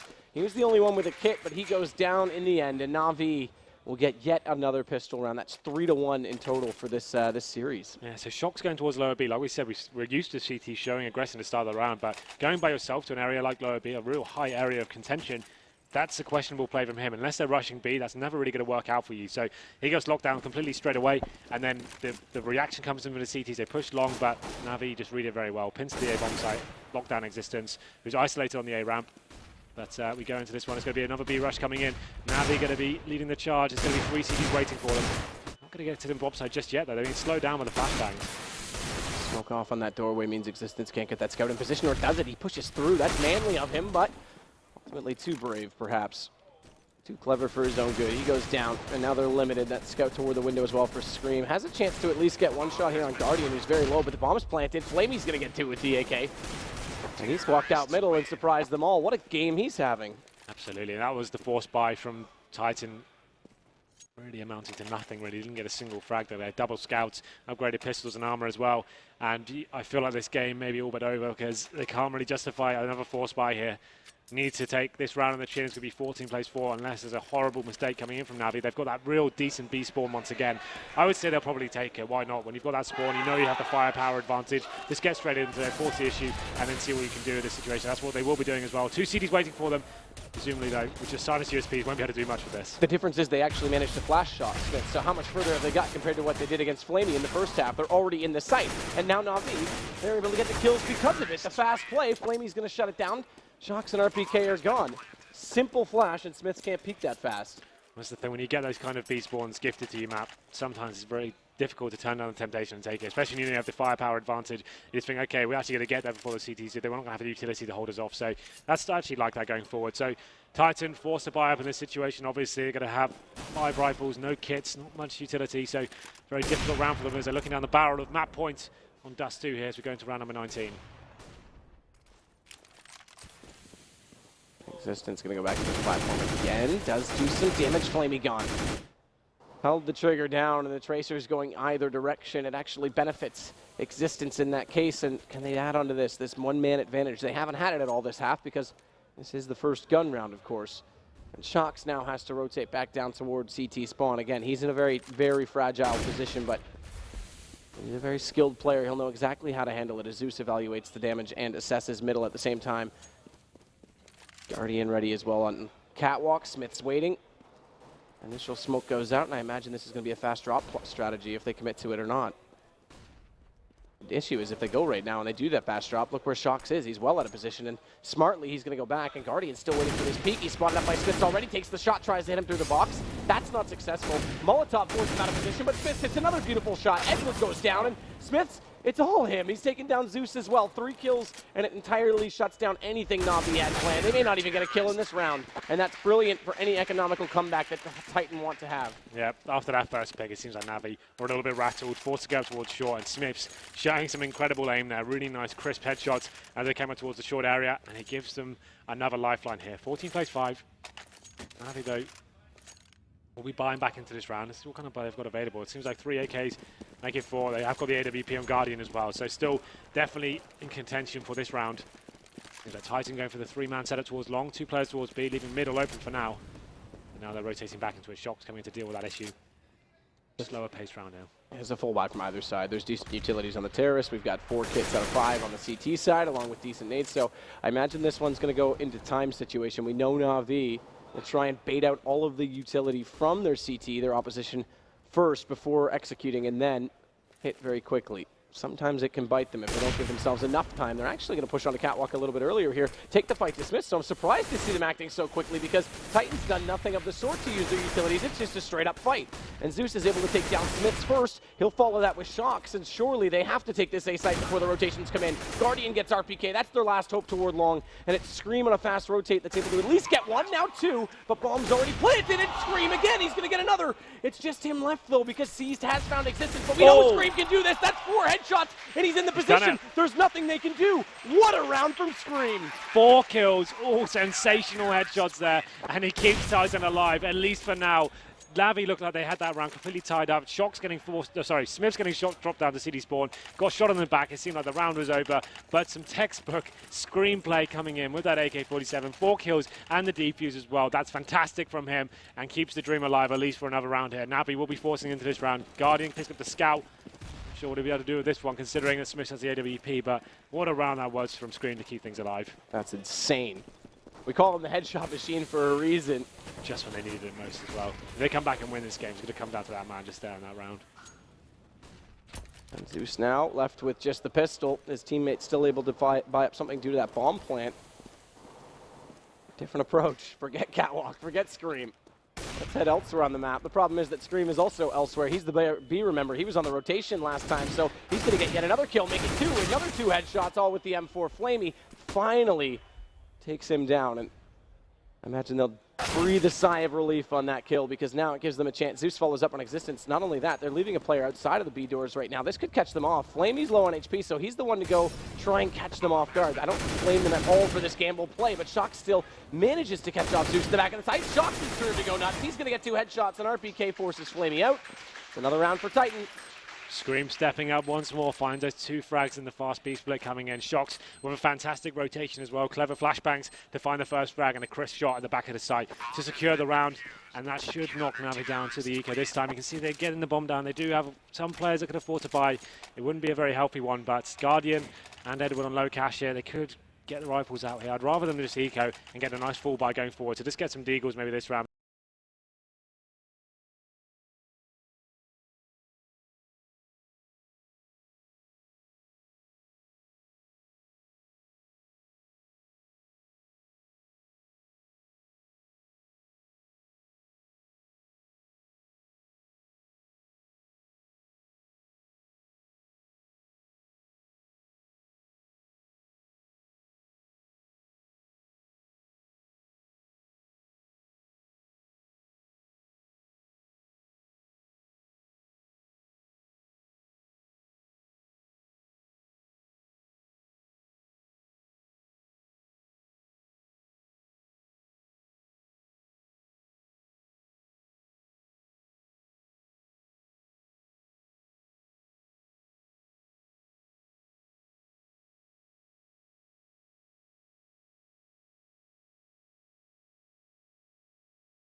All right, welcome back, folks. We are going to map 3. Navi taking on Titan. No. Hey, folks, welcome back. Here we are, map 3. Cobble, Navi versus Titan. And again, a little speak about Cobble. You know, if we rotate, rewind back to last week, Navi played it a lot, played CLG very close every time they played. They ended up losing drastically, if you will, to Envious in the grand final on this map. Reverse of that, Titan plays it once, they beat Nip on it. Well, just to get some ESL level banter on the go, I don't know if they're going to be able to cobble up a victory here. I am in, please. No, I think you'd be a bit naive. I think so. If you spun it around there, it's that's terrible. Next level, wordplay. But anyway, now we're getting there. Yeah, now we're getting there. No, look, here's the thing. So, right, again, Titan have a good record on this map. No doubt about it. They've had, even at the major, this was kind of like the one thing where it was like they looked decent on this map. But what they've changed everything since the major. Like, so all of that stuff, you just got to forget about it. The Shocks wasn't going to leave it there, blah, blah, blah. Navi have always been competitive on this map. They were one of the, you think about all the tools they've had, all the results they've had in the past. This is a map where actually they can really do damage on it. So based on where we are, we're poised in the series, I honestly think Navi are going to probably run away with this one. Like, the stats are good on the map for Titan. The problem is, even the win against Nip, I actually feel like maybe now in hindsight, we did credit too much of how badly they played on the T side, just to the lead they had. I actually haven't seen anything in all these matches they played yesterday, on the T side from them. It's all on CT side. Now, good Cobble teams get T side rounds. So, unless they're going to drastically change that and improve T-side, I think this has to be a Navi win, because Navi can do well on both sides. They can bang out the big 9 T rounds and then also be good at holding on CT. So I feel like this is an uphill challenge for Titan. This is a map that they'd want to be going on. It's one of their better ones, so that's a favorable. But as Blade says in the eponymous movie of that name, he says, some mother lovers always trying to ice skate uphill. That's what I feel like it's going to be like for Titan here. All right, so no prediction change for you in that sense. No, I think you it's haven't seen enough out of Titan. I mean, on the one hand, maybe Titan can have a good CT side here, but I just don't see. Again, it's about the executes and it's about the entry fragment. They don't have that right now. They're going to struggle on Cobble. All right, you hear the music, you see the map. It is going to be Cobble. Someone's going home. Someone's going to play tomorrow, or later on today, I should say. Henry G and Sadikist, walk us through this final map. The Rem boys from Bucharest. They just had to, of course. I was waiting for that one. But here we go then. We go into the third map. It's going to be Navi starting on the T side. Ladies and gentlemen, if you can make some noise, let's get the hype back in the room. There we go. Something. There we go. So, Navi on the T side. They've got 4 sets of armor here. Zeus is the utility player going forward. Looks like they're edging towards B, but they have got players towards top and middle as well. Titan opting for the 4-man stack towards the B bomb site, but going to work out for them. C's has got all the way to the end. He's going to be the distraction player here as the bomb is back towards middle. Shocks all to play for as he's pushing towards long A by himself. Yeah, he's going to get actually pinched because they've got players working toward danger at lower right now. Edward wins that shot, so now they'll be able to walk into the A site. And remember, this map determines who goes home, like Scoot said on the desk. RPK now waiting in the back of the site. One player already behind him toward the truck, but it's going to be stopped by Smits. Whoever gets the first kill on these pistols seems to actually curse themselves, because Titan, that's a very solid recovery. Yeah, absolutely, with a 4-man stack towards B and then losing that first frag as well. They came with a very fast rotation, found the frags everywhere. RPK with a CZ finds 3 frags, a fast rotation from balcony for him, gets onto the bomb site, does some fantastic work there, and Navi don't even get a bomb plant there, so you'd assume it's going to be a force buy here with the Tech 9s and a Desert Eagle for Edward as well. They've got all in. Guardian force buying as well. He's only got the P250, so he saves a little bit of cash in that respect. But the Titan now going for a heavy SMG setup here. Only have 1 M4, so definitely got their work cut out for them. As a fast B play coming in from Navi. 2 players towards drop down, and the execution comes in right away. They actually overwhelm RPK. He did good damage with that initial nade, but Scream, he's going to wait now, and he's got a chance to line them up. Flamey wins that duel as well, and suddenly Navi, a 5-on-2. They don't have a lot of health to work with. 4 players practically dead, but 4 players already dead on Titan means it's still very possible. Shock's going to take down Guardian. Bomb not yet planted. It is toward that B site, but are they going to work it toward A? They will. This is a good call. They know Shock's has come from long. He's only got 5 HP as well, so This is still extremely hard for him to even pull this back, but this is a great call from Navi. Yeah, absolutely. They're playing the percentages here. They know all their players are low HP. They know his position. Get to the other bomb site, make the time run down. He's got 5 HP and nothing to work with there. I think he's actually already given up. He just ran around and saw what utilities he could grab. He picked up a kit, and he's just going to hold on to the armor and SMG for the next round. That's a really weird round to go down like that. Titan going for the full SMG buy there, but unable to hold off Navi whatsoever. The Tech-9s is going absolutely sick. Zeus picking up 2 frags, Seas and Flamey chiming in as well. Going to leave Shox and 5 HP, saving the UMP, but Titan definitely in a tricky situation here as we go to 1-1. What's their option going to be? We know they like to force buy back into these rounds, so I wouldn't be surprised if they do exactly that and try and utilize the UMP they have remaining here on Shox. After winning such a fantastic pistol round, it's always disappointing to see it go down like that. Not even really a competitive round. Perhaps if they'd gone for more of a famous setup there, they can actually have held back more passively. So had a much better chance. Interesting thing is pistols are now 3-2, but both time Titan has won the pistol, they've been ecoed. So it's been full-on advantage Navi early in games. So demoralizing losing those rounds as well. Looks like they will be forced buying into the Shox, actually going for the famous here. The rest of the guys going to be on upgraded pistols. So a competitive round coming in nonetheless. You can see Navi though with 3 rifles, 2 SMGs as well, going fast towards that mid play, going towards long A as well. Guardian going to be going through the doors, going to have the Shox to contend with. And the 4-man stack from Titan coming in towards B. Shox has to push through this. He's thinking about it. He's desperately thinking about it as well. He's so close to doing it, but no one's there. They've already gone out toward danger. It's still going to look to be a long A split. Flamey, he'll come over late. They've got flashbangs in position. There's a very easy flash that would catch out Shox entirely from this position. In fact, they go for the bounce, though. That's the problem. It's supposed to deploy without a bounce, so he's able to turn away and takes down Guardian as a result. He's going to control the peak, but he's going to get taken. Never mind, Shox. He got Edward, I was going to say taken down from behind, but that was a brilliant play from him to turn back. Either way, he does die in the end, but he's done more than enough damage to make this possible, as it is a 3-on-3 situation. And Flamey needs to make sure that he stays alive and covers this cross. He manages at least the first kill, and it's down to just Smiths. Yeah, he's just got the UMP in hand. Armor as well. 3 players to kill and a bomb to defuse. Don't really think he's long for this world. Just waiting for C if any players make a mistake and walk through the connector doors there. That's all he can really hope for. C's coming close to her, but no one's going to be taking that risk just yet. You can hear some shots being rattled off and decides to go through, but will be taken down in the end. So that force buy, although they get 2 frags, doesn't really amount to much. There was a little bit of a moment when it felt like they could have done more of that. Shock stepping up with the 2 kills of the Famous, but that's about it. So Navi, you would assume this is going to be a pretty clean round from them. Tyson can't really justify much more than a couple of P250s going into this one. And now then Edward, he's to stick on the UMP. That allows him to be the recon player this round. So they'll slow things down once again, you would assume. Try and fill out the map, then choose their choke point. Edward will go in first with a flashbang. If there's a stack there, it's not too much of a big deal if he goes down and loses that UMP. But the idea is he will go in and find that first frag. 4 players committed towards B at the moment. Just going to be Guardian at the top of middle with the AK-47. Actually going to be going a little bit faster than I expected. Edward, as predicted, leading the charge here. Going to be spotting out for intel. We're already around the corner, slightly open position, but no one able to counter peek him because Flamey was able to hit the shot on that who tried. It was RPK. Smiths has pulled it back, though. He's actually dropped the bomb on the statue. They've got good positions right now, Titan, but they don't have the weapons to play this long-range game. Seized has already checked it, and now he realizes it was for sure the double take. Shox nearly caught him off guard. He goes down the end of Guardian, and it's all left to Scream, but Scream's accuracy at least gets 1 more kill. Yeah, nice work from Smiths. They got the double kill with the USP. Very challenging thing to do, all things considered, but they get 3 kills, but the round does go in favour of Navi. Should be going into the first gun round here. Shock's going for full glass cannon here. They literally could only afford the orb and nothing else. So he can be very effective on this map. Has a decent spawn towards long A.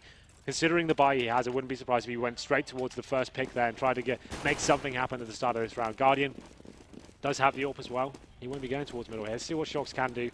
How aggressive he will be. Actually, we're going straight towards danger. Not going to be going for the predicted aggression as Navi sent all 5 players towards B. Pretty much a standard round coming from them. Smokey at the upper platform.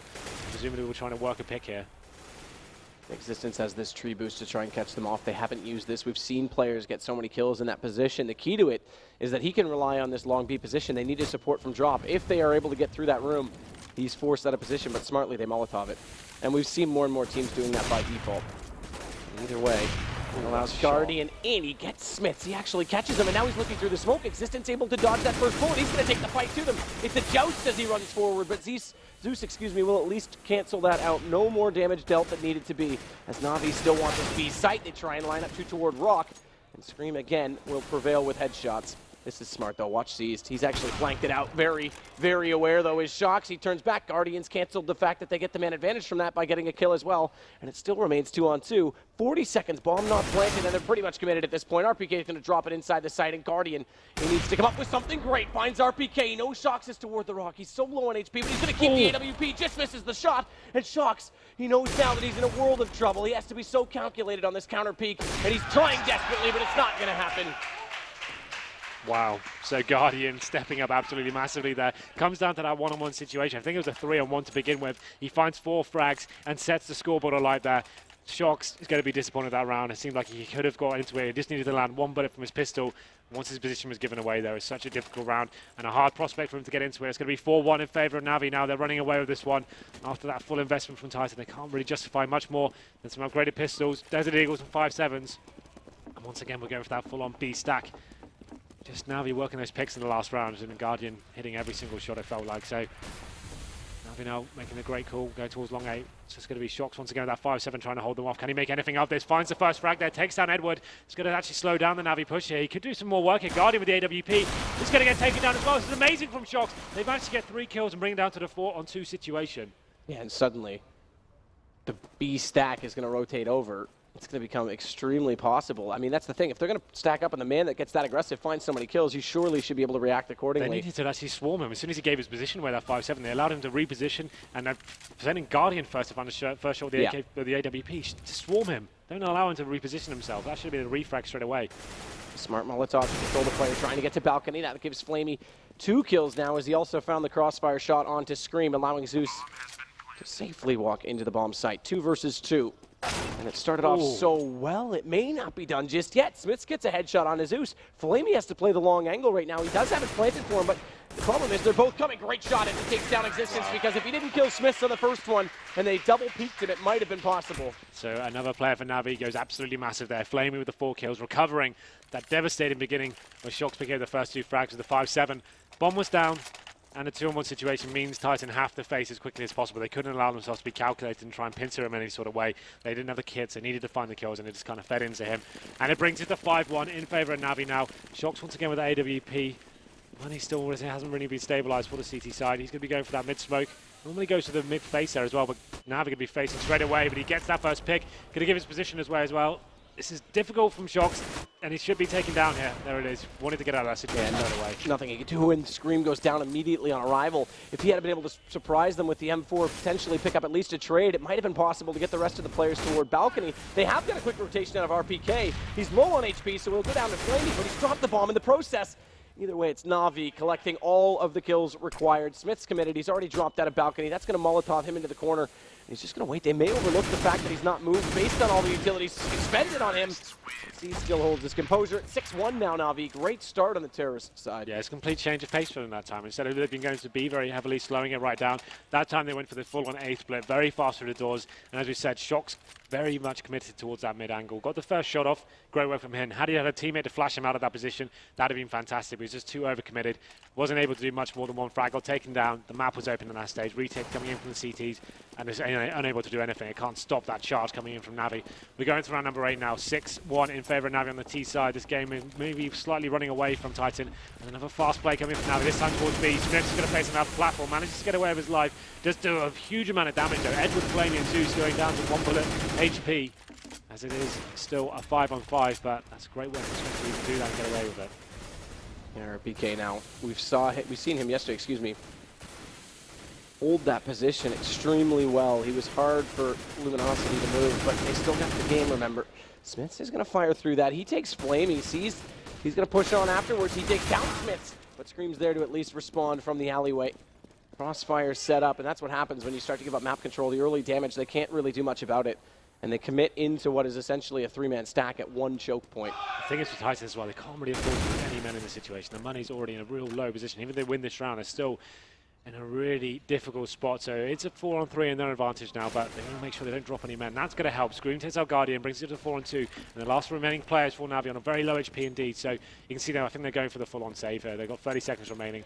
Not even going to pick up the bomb. That's going towards the tower perhaps, and it's going to try and save their AK-47. So Titan can breathe a sigh of relief here as they take the second round on the board, but still in a precarious situation. They're good thing for them is they saved 4 rifles. It doesn't come down to a one-on-one clutch. So if they lose the next round, they may have some money to work with. So Navi getting taken down there, went for another fast play there. Smith's jumping up onto the platform, just did that huge amount of damage. That's so valuable. He didn't even take a kill, but he spotted 3 players, did all those headshots, and fell back, and the round has fell apart for Navi at that stage. And you can see Titan not even hunting for this one. They're just going to be making sure they keep men alive here. So the big thing about this next round now becomes the fact that whoever wins this forces the enemy team onto a save. What is the thing?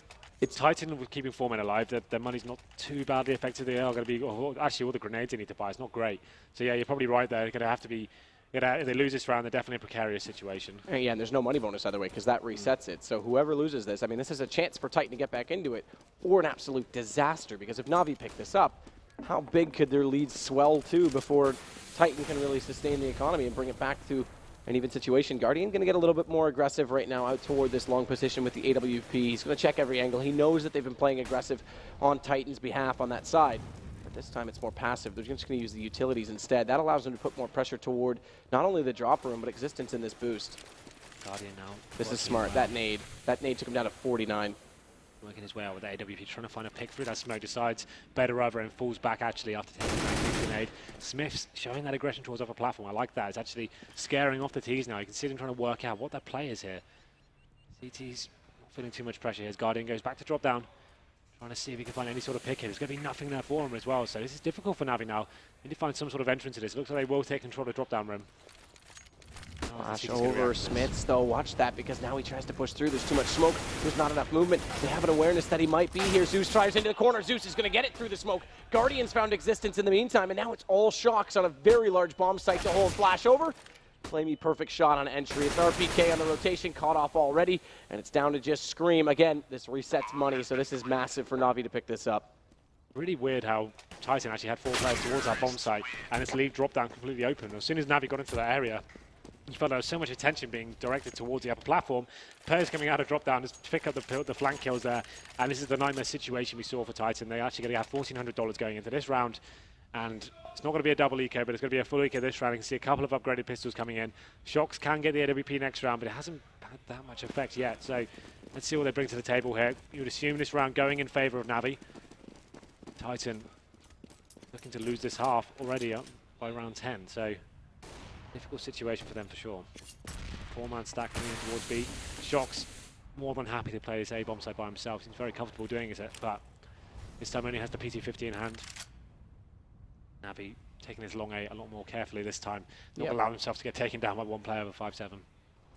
Yeah, again, it is Shocks that is here. Scream has already come over a little bit earlier this time, so the stack on B's dissolved slightly because Scream seems to have a feeling it may not be on this position. Shocks, though, they may go past him. Okay, this is good. Edwards, we don't see it yet, but actually walking down the stairwell beside him. Shocks I take that back. He's turned back. Edward, this is good because I was going to say he's going to walk down and take down Shocks, but now if they've all gone by him, he has a chance to surprise them.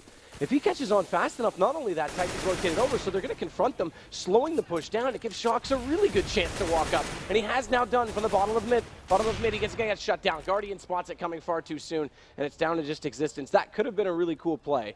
Yeah. It was always going to be down to a little bit of luck, and unfortunately that doesn't work in his favor. Yeah, it's hiding that position for so long. Obviously, didn't know where the C's were, didn't have any real intel. Comes in their back. The kills had already been made on the A-bomb side. Tried to get a flank kill, but Guardian was just too fast in that flick. Takes him down, and they don't drop a single frag. He just could be existence left for Desert Eagle.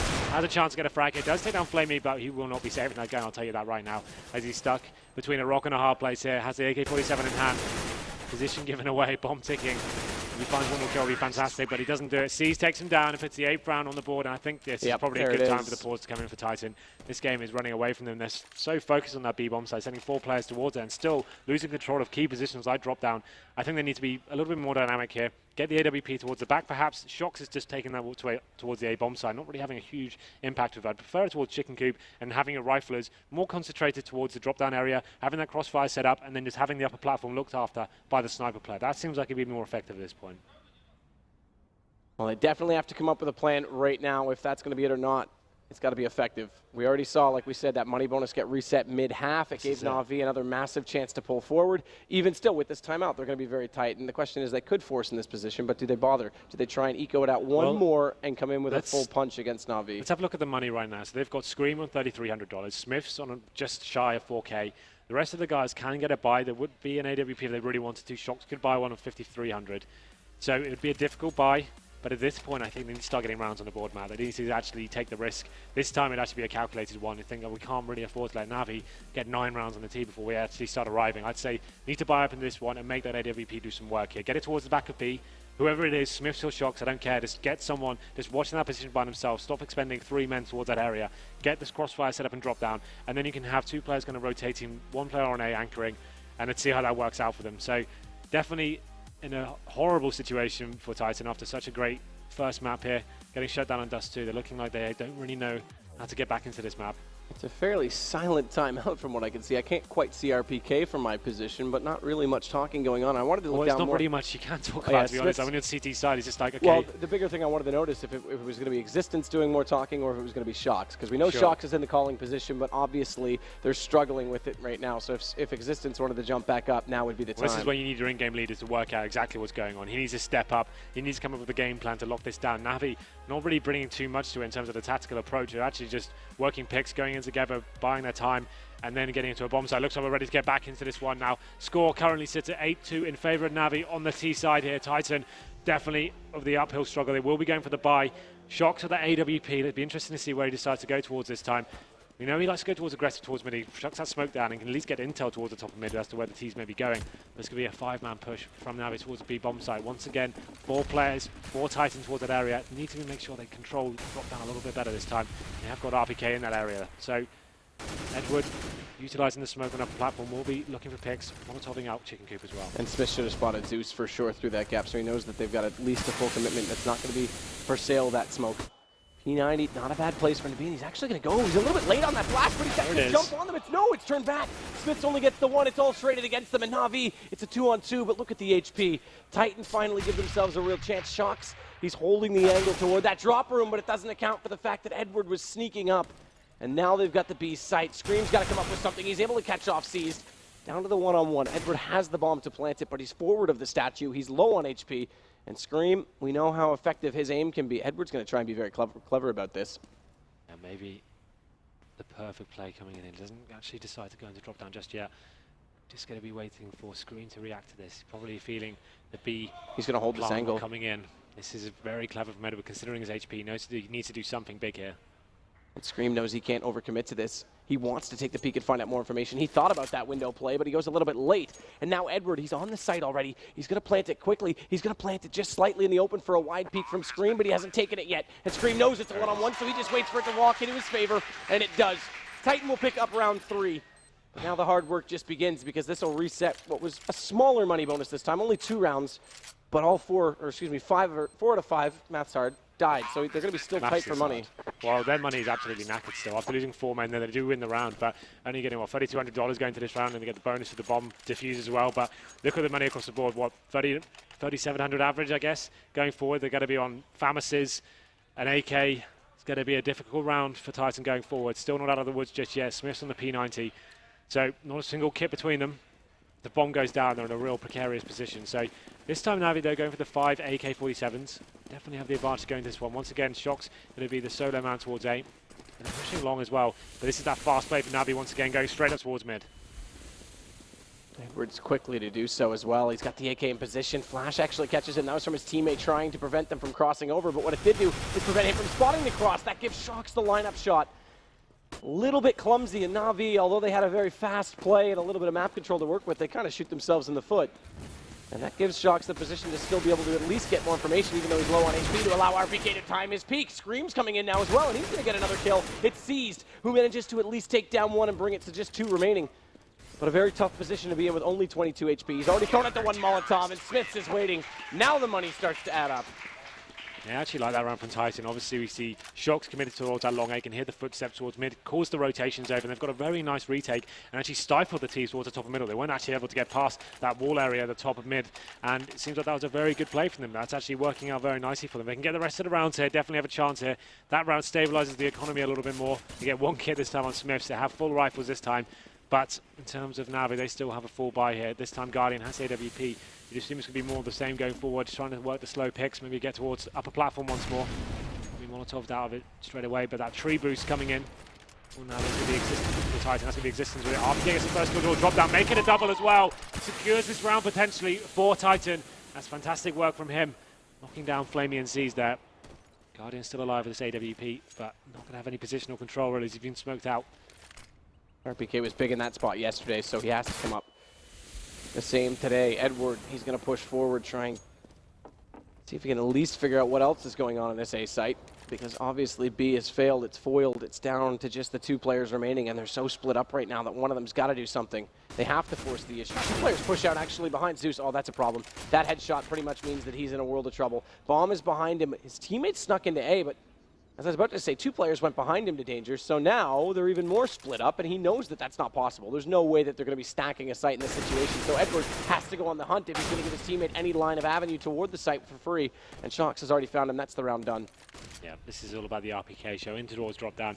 Actually got players focusing on that area this time. Finds 3 kills and headshots another as well. So just going to leave Edward in an almost unwinnable situation, I would say. Finds the first kill to RPK. The MVP of that round, he gets taken down. But the headline is Titan get the 5th round on the board.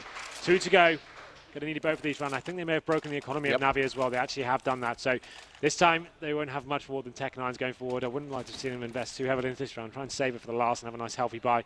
Zeus can justify some head armor. Looks like C's is actually going all in on this time. He's going to have a full investment going into this one. Same with Guardian as well. It's going to be difficult for them going to the next round, but let's see what their approach is this time. Looks like 5 players going towards the B area. Looks like a fast play coming in. Just one towards drop down. It's going to be C's flashing through. He's going to get behind enemy lines as well here.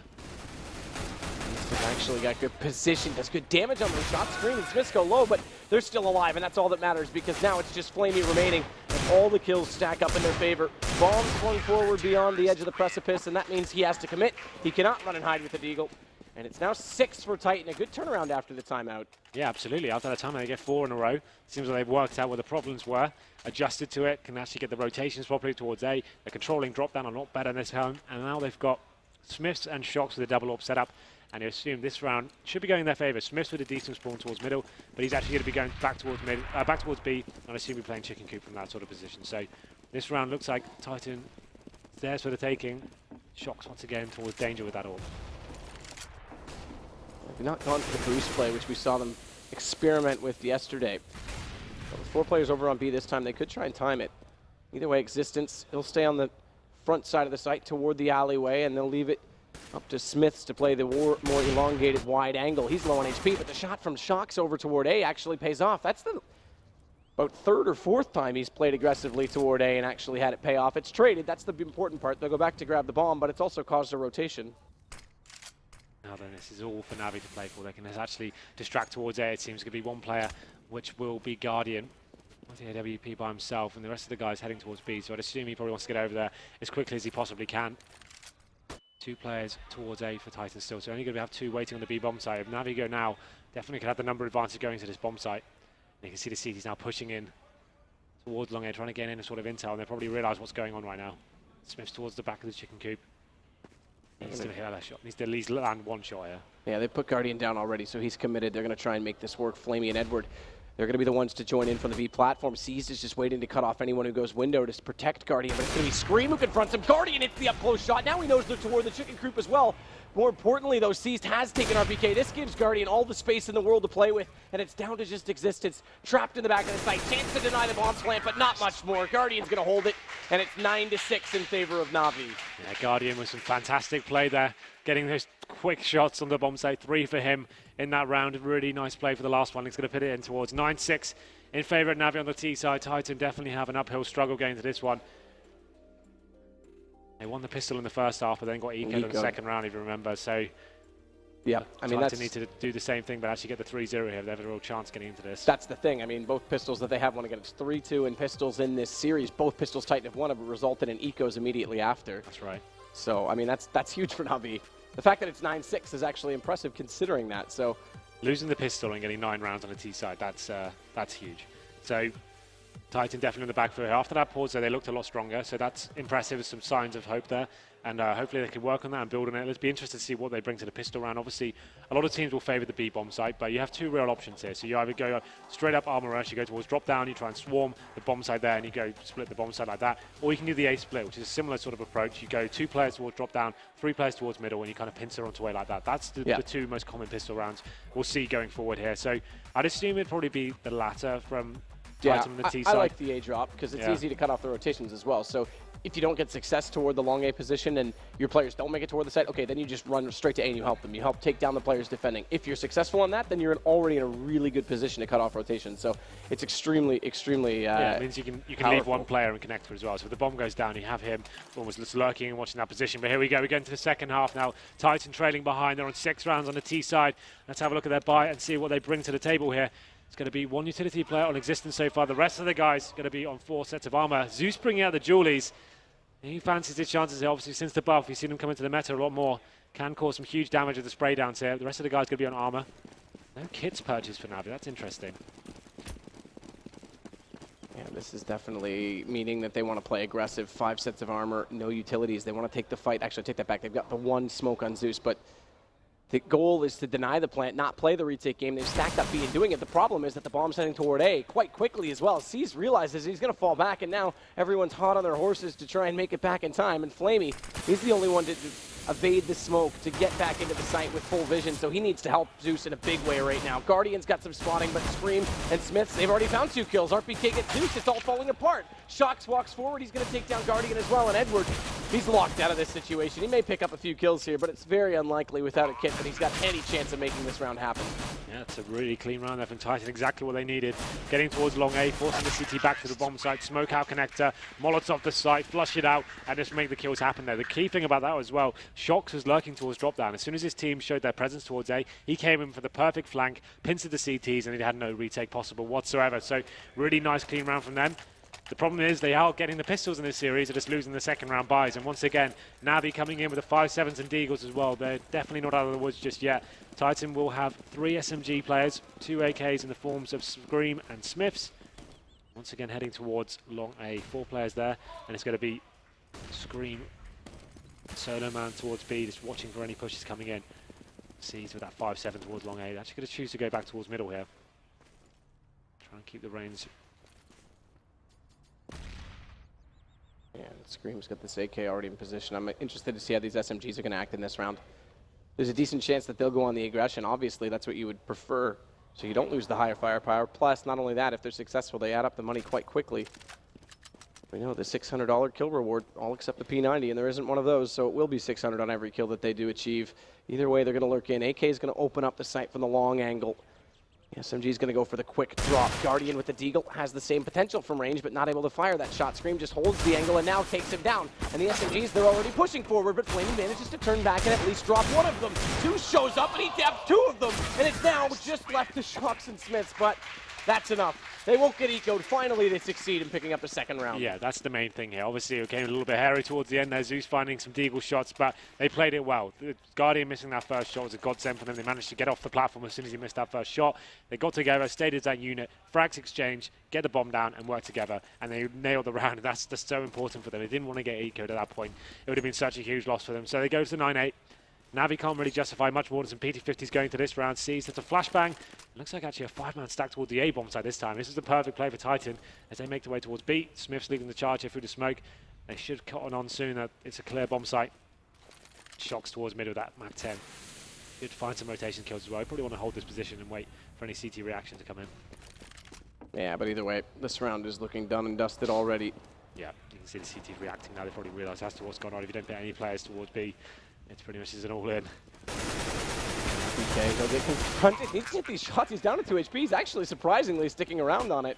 But they will do enough damage that it allows him to pick up at least one, make it 2, so he only needs 2 HP. Wow. He's got a third one, and Shox will close it out. That's impressive considering the situation for him. 2 HP and finds 3 kills. That's pretty massive for him. So we come to 9-9 now. Can Titan hold on for the gun round? This will be massive if they can. It'll force Navi onto another eco and really start their T campaign off with a bang. So we go into this. Navi after the force buy can't justify an AWP. It'll be full rifle buys here. Not a single kit. All Molotovs as well. So definitely handy advantage towards the French side here as we go into round number 19. Seems like they will be heavily focused towards the B bomb side. If that's the bomb and T spawn though, I'm not sure. So someone must realize Scream's running back with his tail between his legs as they realize what's going on. Edward needs to be careful. They've put out so many utilities that they know he's going to push through. He knows in turn that they will do the same, and there's no Molotov to cover off the archway. So Navi, they get the man advantage. Zeus, though, this is where the real battle is going to take place. Because they've got 3 players poised for that drop. They forced him out of the room. He has to dodge the first flash, and in doing so, his existence times it perfectly. And the SMG wins, and it's not only going to do that, it's going to go forward. RPK gets Edward, and Titan may prevail until Guardian shows up. That brings back down to 2 versus 2. They're still on the outside of the site, Navi. They can't go for the plant comfortably just yet. Now, with Smith taking Guardian, they can, and seized. He has to find the kill. He spots up the gun barrel of at least one, but he's hyper-focused on it. The Smiths catch it off on the adjacent peak, and he lines up almost together, but Scream will win it. And Titan do come out with the lead. That's a massive round for Titan to win. Obviously, that Mach 10 going huge. Normally a weapon we wouldn't see prevail in that sort of situation, but a lot of the Navi players there didn't have head armor. And against the Mach 10, you just get absolutely chewed apart from that gun. So it's a dream situation for Shox as he comes out there, and they find that first gun round. 10 plays 9, they take the advantage now. And Navi with no choice but to do a full eco here. They need to get Guardian on the AWP, something that can spiral out of control if you allow it to. So not going to be purchasing too much here. Just Desert Eagles and some 5.7s, no armor. They'll be stacking towards B once more. Seas tries to win with that Deagle, but Smiths, the AK from range, the headshot at that, doesn't lose any HP in the process. As we know, we talked about it round 2. Well, this isn't much of a different situation. That an eco is still possible here from Navi. Yeah. Existence is just lurking above that drop position, knows that he wants to get down there but can't do it hastily because Zeus would be waiting. And Shox is going to hold off the long angle. Edward and Flamey have a decent crossfire setup right now. Long watch Guardian, though. Yeah, this is dangerous. Guardian's found some positional control. Maybe able to get the shot on the Smiths. He's waiting for something to come into his crosshairs. Going to decide to fall back now as the rest of his team are waiting and beat as Titan make their push in. Shox leading the charge. Flamey's going to challenge as well. Says spot and drops off. That's the information gathered. It's Edward that tries to switch out, the bait and switch, but it doesn't pay off. Flamey does get one out of it, but it still favors Titan. With Scream getting 2 more kills, they'll walk into a site again. And we'll have to wait for the rifles to come back up for Navi to respond. They'll be down 2 rounds when they arrive. Not only that, they'll have a max loss round bonus that they'll be in danger of resetting, so they need the next round because the further that goes, the more danger that becomes. This is it. So Guardian finds a frag. Just looking to build his bankroll anyway he can. He's going to have $3,400 going next round, so he can definitely get the AWP. $6,500 for him, but Titan definitely are firing all cylinders now. You can see Smiths with 10k. They can afford to lose a couple of rounds and still be able to buy here. So they're in a very strong position indeed. Decent spawns as well. Could just go for that straight up B rush and set the tone for this next gun round here. Guardian with the AWP as predicted. What's his play here? It's going to be based around this man if he can find the first pick, especially considering the T's don't have an AWP as well. He has full control here. Going to be going down towards the bottom of mid, means he can spot towards the top and see if he can spot any terrorists there and at least give a decent call off. That's what will be going on. Looks like that B rush will be coming in for Titan as well. Pop flash down early. Edward caught by that, but doesn't hesitate to push through anyway, and he might just line them up. It's only 1, but Shox kills RPK, so it's actually favorable for Navi. That lets Flamey take down Smith and watch for Zeus coming back through the alleyway. The last remaining player, Existence, has at least managed to get deep inside the site, but Zeus is aware of it. And it's now 11-10. That was a pretty shaky play on platform, but that team kill definitely helps. It definitely helps. But like Titan with that, they're trying to set the tone. They've got a great bankroll there. They're trying to exploit Navi, whether they're adapting or trying something a little bit different. They went for the straight up B rush there, try to surprise them. Obviously didn't work out. Edward getting that first kill, and then Shox coming with the team frag as well. Really did discombobulate the T's a little bit there, and they dropped like flies after that point. But I think that's absolutely fine. You can see they're going to a proper setup this time. Smiths with the AWP. They'll be slowing things right down now, waiting for that aggression to come in from Guardian. This time he's towards go top of middle. That's what we're looking for. Guardian takes down that first frag on the RPK at the top of mid, and that's all they needed to do. Now they can go to a much more passive setup and make the T's force the issue here. Maybe in Clatter as well. Scream goes down to 53 HP. I think he actually got him through RPK. So that's massive from Guardian to open things up here in round 22. RPK leads the way for frags on his team, by the way. This is very much his map, but mostly on that CT side, so we'll see who takes the lead for Titan on the aggression. It's Flamey, meanwhile, it has the same total, 18 right now for Navi. Guardian still looking for information on A, but Existence, he's so far back, he's scared actually, a bit timid to walk in just to even the mid control because he knows that there might be a chance someone's there. Not only that, if Guardian still has that AWP focused in that position, it's going to be a task just to get safely past that first bullet. This is the thing. Look how passive Navi are now. With that man advantage, they can afford to make the T's do a full execution here. That's exactly what's going to happen. Get the call off, call for the rotations, and then you've got the man advantage. Utilize it into your benefit. Existence smartly saw that flash coming from the top of the HUD on the platform. Dodges it, checks the corners, and now they'll be able to walk up the ramp. Shocks dodging another flash. Still no kills working out for Titan. In fact, they're going to Navi. Zeus and Seas, they each get one. And Smith's now left with Scream. Not even that. His friend is gone. Not a hope in the world. Just 4 men left to take away all of his dreams, and they'll do exactly that. And speaking of dreams, it's 11-11, Henry. Make a wish, Matthew. There you go. I'm sure with an American audience, they'll know what that means. I still don't know what it means. That's why I think they would. Yeah. We'll see. Make a wish. What's your wish? I can't say. It'll ruin it. Oh, yeah, it doesn't become true then, of course. That's right. That's Anyway, how it works, Henry. that was actually textbook Counter-Strike from Navi there. That's how you do it. You get the first pick on the map, you fall back, you force the issue on the T's, and you can see Titan just really didn't have a footing in there whatsoever. There's completely stifled by the smoke grenades and Molotovs coming in. Great crossfire set up, and all came down to that first pick from Guardian. They're going to be forced down to a Tech 9 buy here. There's more of a quality buy. They still have money for next round, so just using the money they had left over. Going to be coming out to a platform as well. That kill should come in favor of Edward, which it does, bringing it down to the 5-on-4. It looks like now we're going to drop down, and big blood pop going down there. Smith takes down Zeus. Flamey getting up close. Flash almost catches him, but he's still able to get one. Guardian, he hits the second. It looked like he got both from our angle, but the obituary read otherwise, and now Scream gets Edward, but it's just him versus 3, and Navi, they've claimed back the lead. Good discipline from Titan there. Normally they'd force buy these situations and throw the game away at this sort of stage, but they actually just went for the quasi-buy, give themselves a decent amount of cash here. Smiths can definitely get the AWP if they so wish. I would probably say that's a good idea. Guardian's been very aggressive. He wants to just hold off and see if he can get that first pick on him. Smith picks it up, and this is where it comes out to Guardian changing his position of every round. If he can be mobile, dynamic, take the issue towards him, facing different positions every single time, that's when he becomes a lot more scary. This time he's going towards B, so he will be trying to change up his tactics a little bit and surprise the T-Series. They look like they're going to a much more passive setup. You can see them towards the top of middle there, just trying to wait for him to show his hand. But this time there's only these C's there towards danger. And 2 players for Titan making their way towards the upper platform. There's going to be Shocks as well, waiting for CT aggression. He's got this little gap there through the smoke, and he made head on Guardian. He's going to have a little shot, but Guardian capitalizes and finds that first frag once again. This guy has arrived on the server completely and opens it up and brings the advantage towards Navi. Well, what this does do, though, is because the bomb was waiting over at A, that first kill discourages Titan from going toward B, where 3 players are still waiting. They haven't forced rotation, so they're going to walk into A. In a weird way, Guardian's pick actually favored Titan, just based on the setup. Yeah. And now they've got the A site to work with. Zeus is going to try and rotate over, but Smith, there it is. There's no smoke at the door. He hits the shot, and suddenly Navi have to save. It's actually really true. The fact that Guardian got their first pick, normally alarm bells go off saying they're coming towards B. As soon as he gets a pick there, the execution comes in towards A. The CTs can't rotate in time. The frags are found from Smiths and RPK. And actually bringing it down to the 4-on-2 situation. Didn't lose anything more than that first pick. And that's actually really crazy considering what's just happened going on in this round. Edward's going to be the last remaining player. Bomb ticking away. He's not long for this world. You can see them hunting him down. He's going to be towards the upper platform by himself, looking for anyone hunting him. But what a turnaround of the round. We thought that would be all tied up when that first pick comes in. Well, now it will be all tied up in the scoreboard. 12-12. Titans strike back. Navi still do have a decent bank of cash, so they're not going to be too badly affected. But there it is. Edward gets taken down by Smith. Nice way to finish things off for him. So Titan staying alive in this one. 12-12. We'll have a look at the Navi buy coming in. They definitely can afford to buy. It's going to be a difficult one, though. Not going to have everything available to them. Guardian with the AWP once more has been good for those first picks, but that one actually letting them down a little bit. Edward will be going for the Mag 7. Definitely a gun that's viable on this map. It does such huge work towards the upper platform and drop down. Everyone's bought down to 3 digits or less for Navi except for Guardian. He's got 2150 and he didn't buy any grenades. So he elects not to go for utilities, which obviously indicates exactly this. He wants to play extremely aggressive and not even bother deploying those, so he'll save the money for later. Doesn't find that first pick on the boost.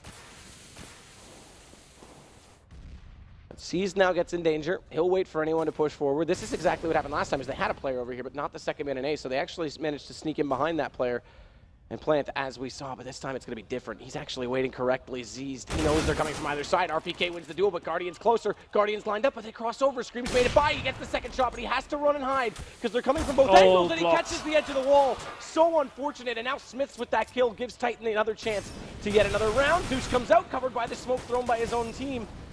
It takes down Shocks, and they're going to put through that vent.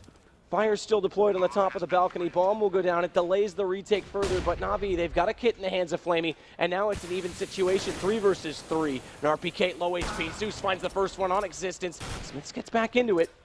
Zeus is being careful. He knows Smiths is behind that wall. He knows it's extremely wallable as well, but where it's an AWP, he doesn't want to leave himself in the open. Edwards got Smart. RPK, and they're going to push them together, and even if one gone down, the other was there for the trade. It's going to be Navi's round. No, it might not be, you know. He hasn't got a kit, and the fire's down there. This might be actually not be winnable. It's not. He's actually done it. Another 3-on-1 working in his favor. That's huge. The Molotov deployed just before he dies as well. Decides not to go for the kills there. Drops the Molotov on the bomb, and it's absolutely perfect. Wins another round. He did the same thing on training, remember. Such a smart play from him, and that's going to be devastating. Just taking a sip there. Ice in his veins. Smiths wins another 3-on-1 without actually getting any kills. That's great. The pyrotechnics, Smiths, that is extremely impressive. And twice it's been the fact that there wasn't a kit available on the play, because that one was totally winnable. Even Crazy still scenes. with the fire on the edge, he knew he had to go for it. He started burning. It was burning too quickly compared to how much was time and the duration was left in the flames. They've gone for the timeout immediately. This was Guardian's call. This is where you'll see Zeus go absolutely hammer his team and trying to work out what's going on.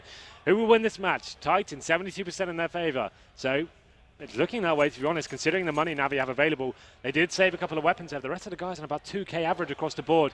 This is getting really exciting now. We're getting to the business end of this match, and it seems like Titan definitely in the driving seat. That 3-on-1, absolutely huge, Matt. I still can't believe how that went down. It looked like it was almost unwinnable for Smiths there, but that Molotov, he knew what he had to do, just guaranteed himself the round there. Crazy scenes. Twice in one match that it's been that exact situation. 3-on-1. Molotov gets deployed, no kit.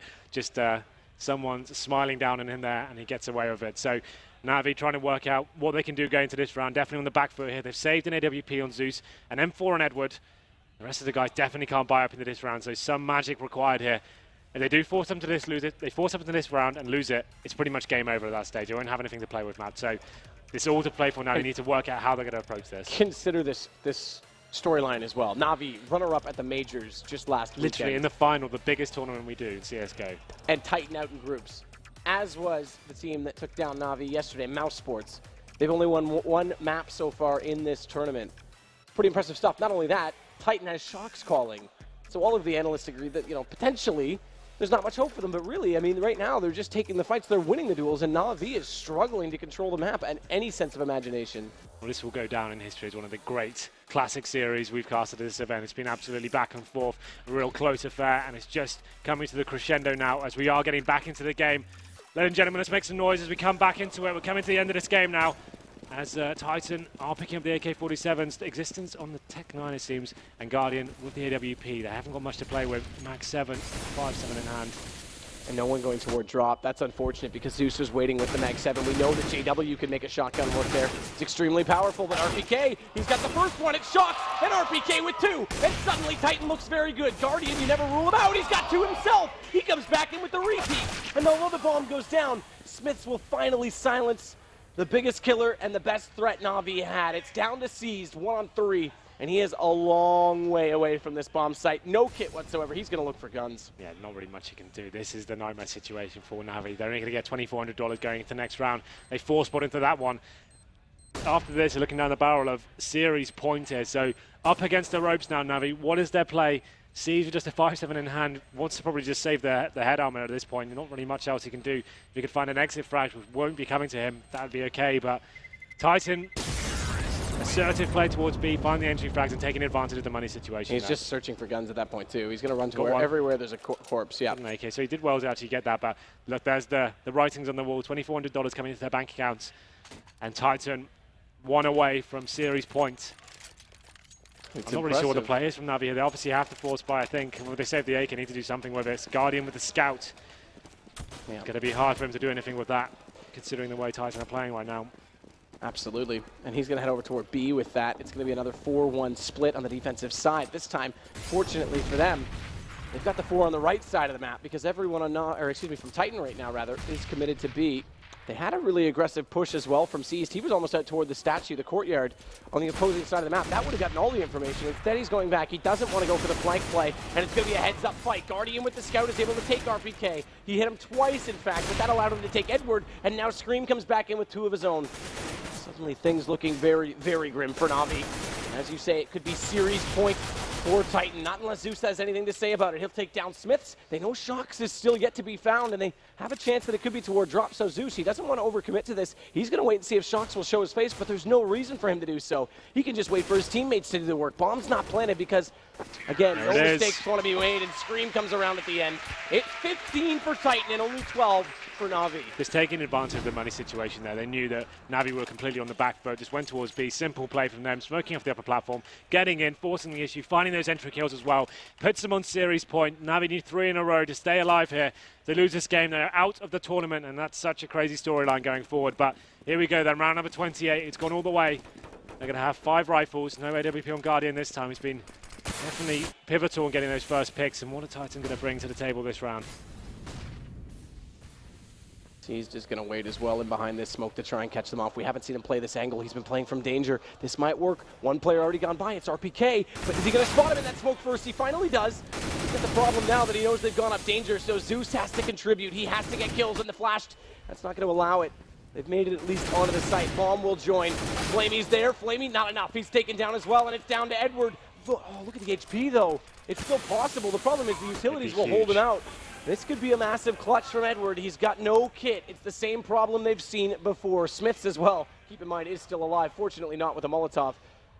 As time continues to tick and Edward's hoping that they'll extend, they'll pop out in the open, but they can die with the bomb. They can sacrifice themselves. There's no next round if it goes to that situation, and Exist will force it. Navi are gone, and Titan, they'll move forward. What a crazy game that was. It looked like after the second map, Navi had finally arrived and turned up what was going on, and then Titan on the third map, I think the analysts wrote them out of this one. They come in, they lose the first half, and somehow step up absolutely massively on their T side. And that all started with a timeout when it was something along the lines of 6-2 to make that comeback. 9-6 at the half, still a little bit behind, but that second half, I mean, they just completely outplayed. That's so true, right? You go 6-2 down to the CT side, you end up losing the half 9-6, you claw yourself back into it, win the pistol in the second half, and they were just so strong on that T side. I think the most important moment of that game was when Navi force brought up the 3-on-1 situation with the Molotov there. That was game defining at that point. If had they lost that round, it definitely would have been forced to an eco. Navi would have got some money together, and they'd probably be looking at a different result here. But Smiths stepping up huge in that round. Once again, the 3-on-1 situation with the Molotov goes massive there. That's crazy. This is the thing. Navi are now out of the tournament. The finalists from the major just gone by, and now they're knocked out in the group stages. Yeah, that's impressive stuff and gives Titan a chance for a potential rematch. We don't yet know if it's Luminosity or Mouse Sports that they're playing. We may actually. I don't have an update on that, but that series was going on. I had a lot of shouting coming from over there. Maybe so I wasn't really sure. They were definitely ahead in the first map. We had that update from Scoots, but again, this is a really crazy fact that Navi, again, runner-up. They lost to 2 teams that went out in the group, so definitely showing, I would say, a little bit lack of form as much as Titan impressed. Yeah, absolutely. I think Navi will be looking and scratching their heads a little bit as to what the hell happened there. They were in the driving seat, winning the first half on the tee, and you have to make some serious mistakes there to actually throw away that kind of game. But I think that's it from us, Matt. Yep. We'll be sending it down to the analyst desk, but we'll be back soon. I think later on, but stay tuned. Thank you very much, gentlemen. Again, Navi starts out strong. You know, they lose pistol, but then they force and they start a nice little run on that first side. Yep. But again, cannot close it out, and then Titan kind of finds the fire within them and pulls it out. What's interesting is both the maps that Titan won, when the game was poised and tied and balanced, both of them pivoted on Smiths winning a 1v3. Happened on Train, happened on Cobble. So that, for me, tells its own story there. I mean, like, we've already said, Navi have been uncharacteristically bad here. They got rolled by Mouse Sports on maps they should be winning. They've been, rolled here on Cobble, right? Which, well, not rolled, but, they should have won it. I feel they definitely, after that 9-6 first half, you've got to close that game out. They didn't. They looked real shaky in the first map. So, look, ultimately, Titan have had to dig deep. They've had to rely on somebody that you can't usually rely on to do something ridiculous to get them these map wins. credit to them for winning it, but it's not like Titan have put on a masterclass on how to play here. This is just about Navi. I mean, it's both things. You know, Titan have stepped their game up a little bit, but Navi have been uncharacteristically poor. If this was the Navi that made it to the final of the major, well, the context now would be, wow, Titan have really proved they're a world-class team, and maybe they're going places, and hey, they could win this event. No, Navi looked nothing like they did at the major. Even the game they had on Dust 2 that they won, yeah, okay, the score was comfortable. That wasn't like world-class Counter-Strike where you're like, what phenomenal performance. They're looking really dangerous here. So I don't know what's gone wrong in Navi. I mean, admittedly, before the major, they'd been in kind of a slump. The major lifted them out of it. They looked incredible.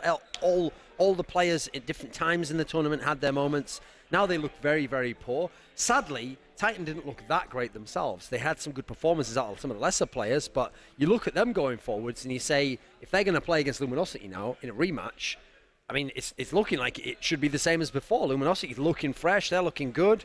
It's going to be hard for Titan to get out this group. Now, if they can, maybe they can gradually get better round by round, game by game. That might be an interesting story, but at the moment, I'm still not that convinced, even though Titans won the series and has upset the bigger favourite at the moment. Yeah, I mean, not convinced by either team. I mean, you know, Flamey, like you say, he had a reasonable performance in terms of kills here, but it was C's that was kind of absent. I felt like, I don't think. Like, usually you can rely on him to, like, kind of lock sides down. It's very important on Cobble that you either do the damage, get the kills, or you at least bide the time for people on the rotate. It's quite a broad map.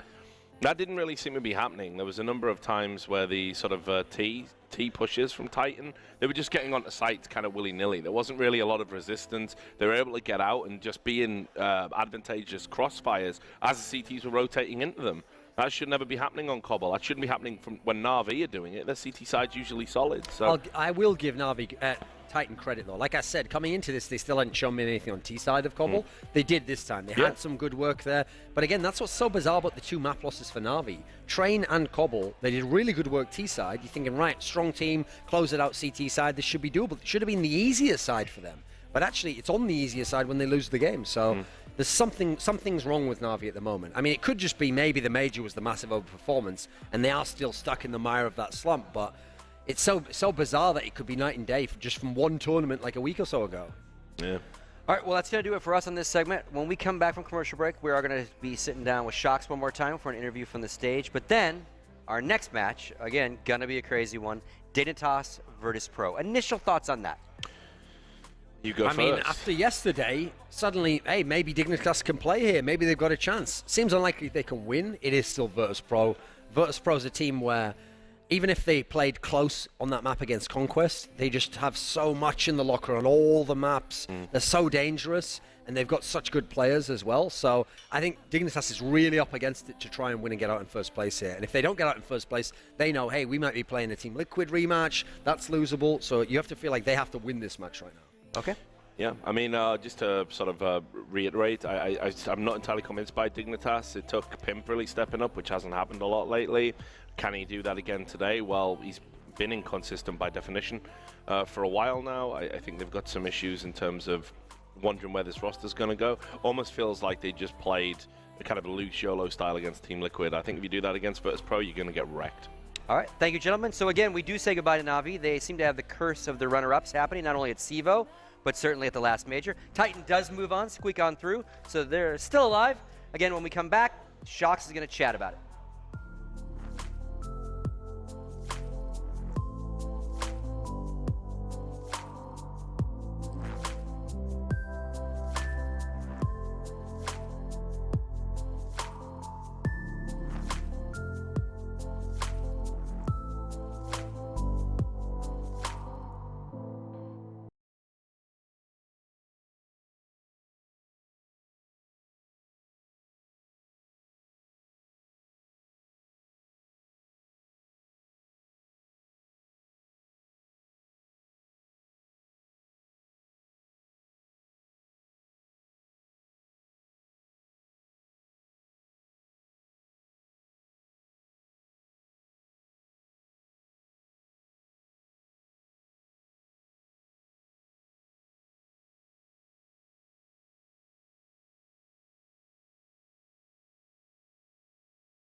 Hey, how's it going, everyone? Here we are with Shocks from Titan, and he just had a big 2-1 victory over Navi, and that actually knocking Navi out of the tournament, allowing you to stay in the tournament.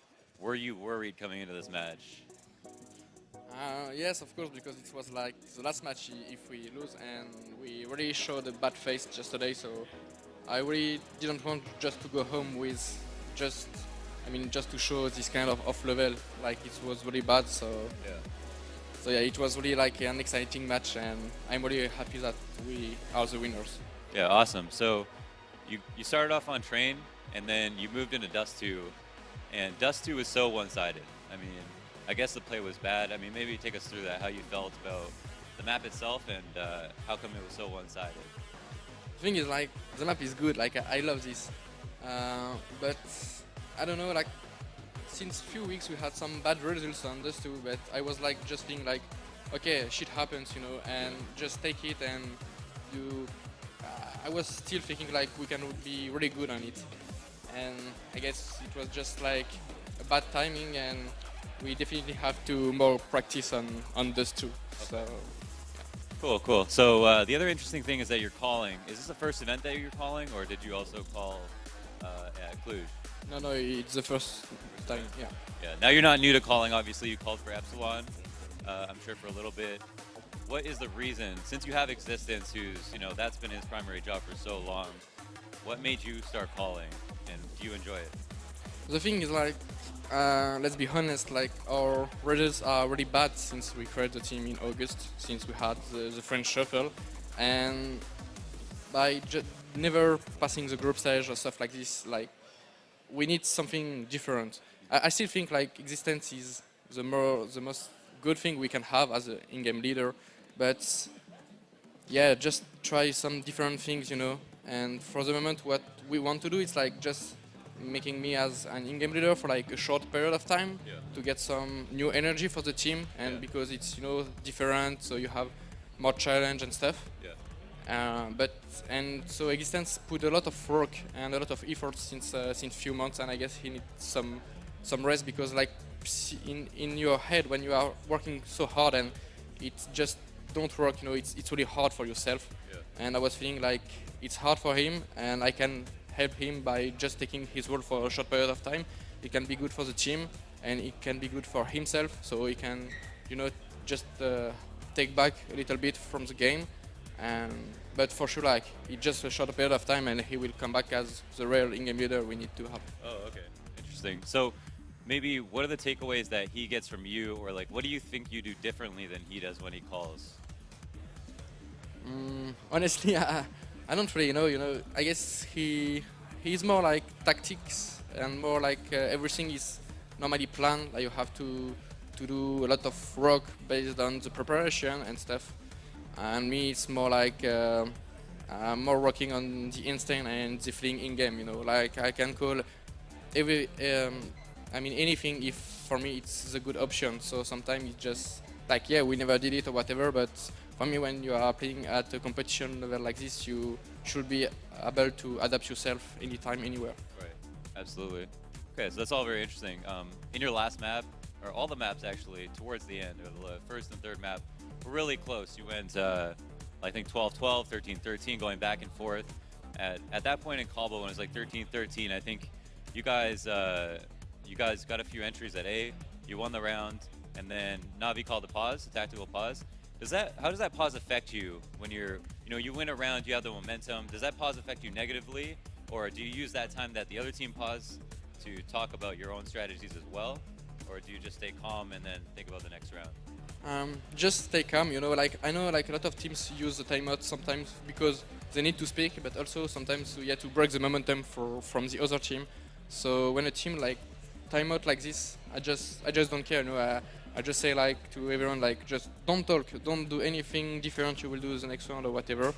And because sometimes it's just in your head, in your mind, like you think it's gonna be a lot of different things, but not like.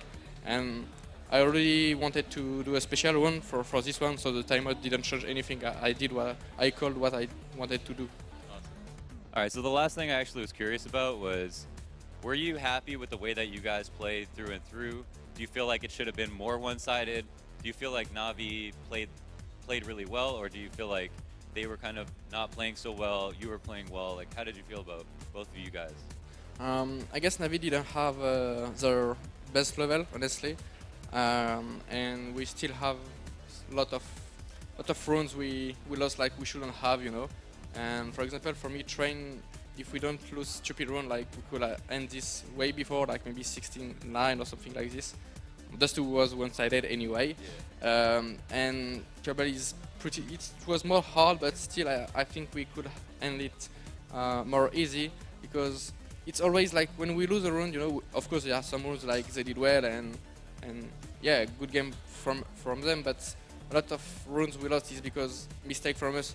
We never win a pistol run. When we win one, we lost the eco. We are always like money fucked every side, every game.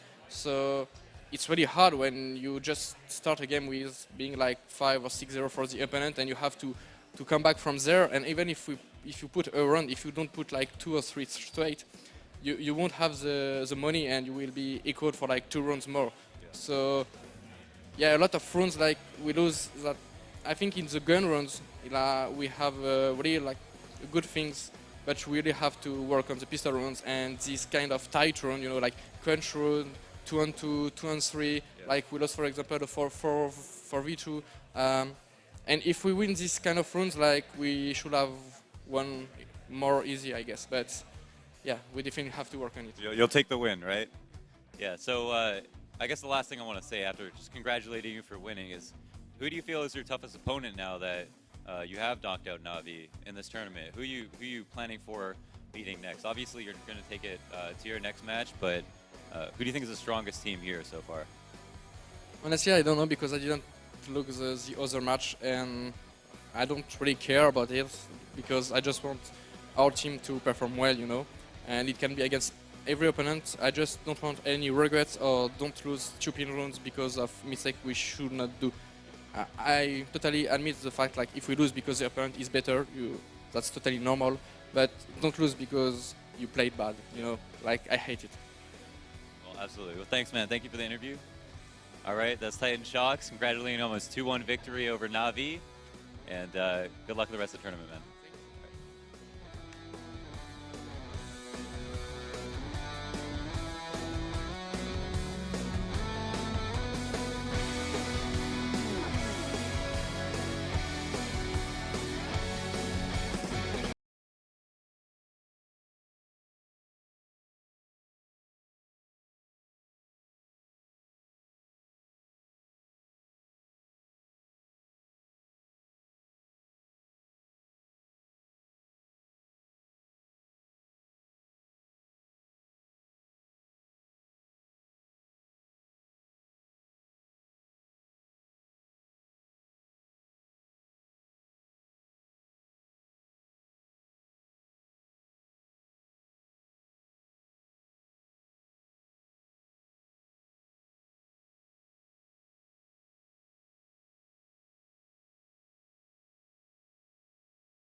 Welcome back, folks. Here we are. We're about to start match 2 here at the CEVO Season 8 Pro League LAN Finals here in lovely Columbus, Ohio, in the gorgeous MLG Arena.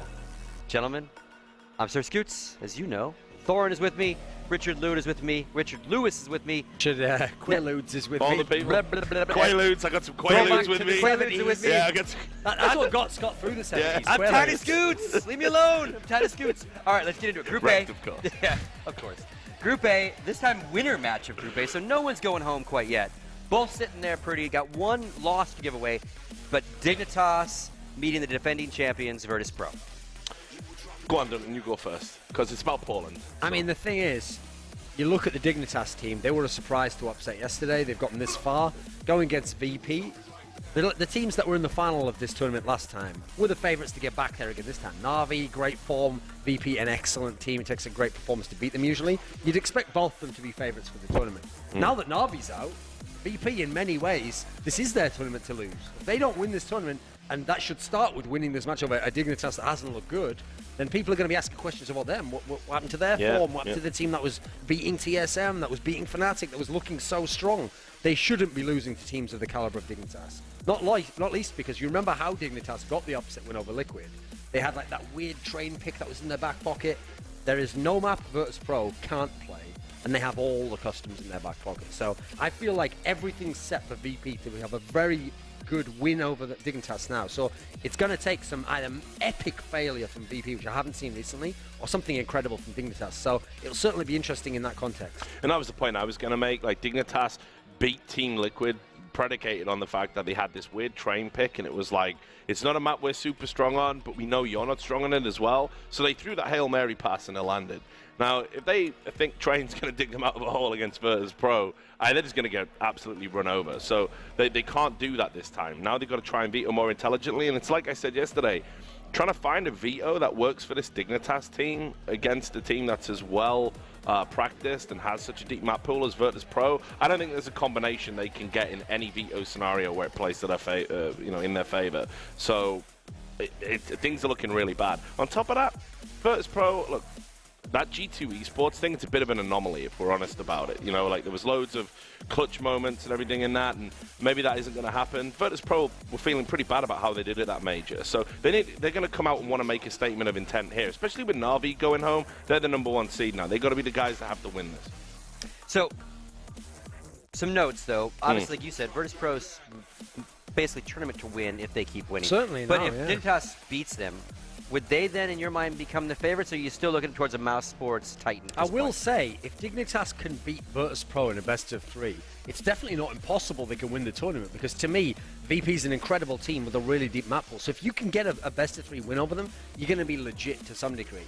The thing is, there's still other teams in this tournament. I mean, we still do have Luminosity's pretty decent, Mouse looking resurgent. Yeah. I have to say, Dignitas wouldn't match up that poorly against some of those teams. So maybe if they do beat Virtus Pro, they have a chance, because they'll be in a semi-final, playing #2 from the other group. There's certainly some interesting matchups. That could obviously be Titan, I think, is over in the other one. Yep. So there's an interesting matchup you'd probably favour Dignitas to have. So they could end up in the final if they can win this one, though. And this one's the big one for me, because if they don't win this, it's going to be hard to go much further. And VP is a very strong team. They are the team to beat for me. And go ahead and walk us through the roster, if you will, Duncan. Okay, so on the left, we've got Pasha, the fan favorite of the lineup, famously known actually as an AWPer, great medium-range AWPer, but he's given up that role recently. He's just become more of a rifler. He always had very good rifles for an AWPer, and he had the monster performance yesterday in the match against Conquest. That really won that Inferno game for them. Second from left is Bialy, and he's the entry fragger. He's a very aggressive AK player. In many ways, he's usually, for me, the thermometer for the team. I can tell if he's going well, that the whole team's hot and everything's going to go great. If he's not doing so well, it's going to be a really hard carry performance from Snacks, maybe Pasha, that can get them through. Man in the middle, Neo, probably the best 1.6 player ever. In CSGO, certainly not at that stature, doesn't even play that kind of role. Has recently become kind of a utility AWPer, but he's actually been getting decent performances. He has had some letdown tournaments, but not too bad, especially because it has kind of put Pasha in a better role. Then, to his right, his kind of partner in crime. They've played together since 2004. In fact, it might even be 2003. A long, long tenure together. Taz, known as, at times, one of the better players in the team back in 1.6. More of a supportive player now.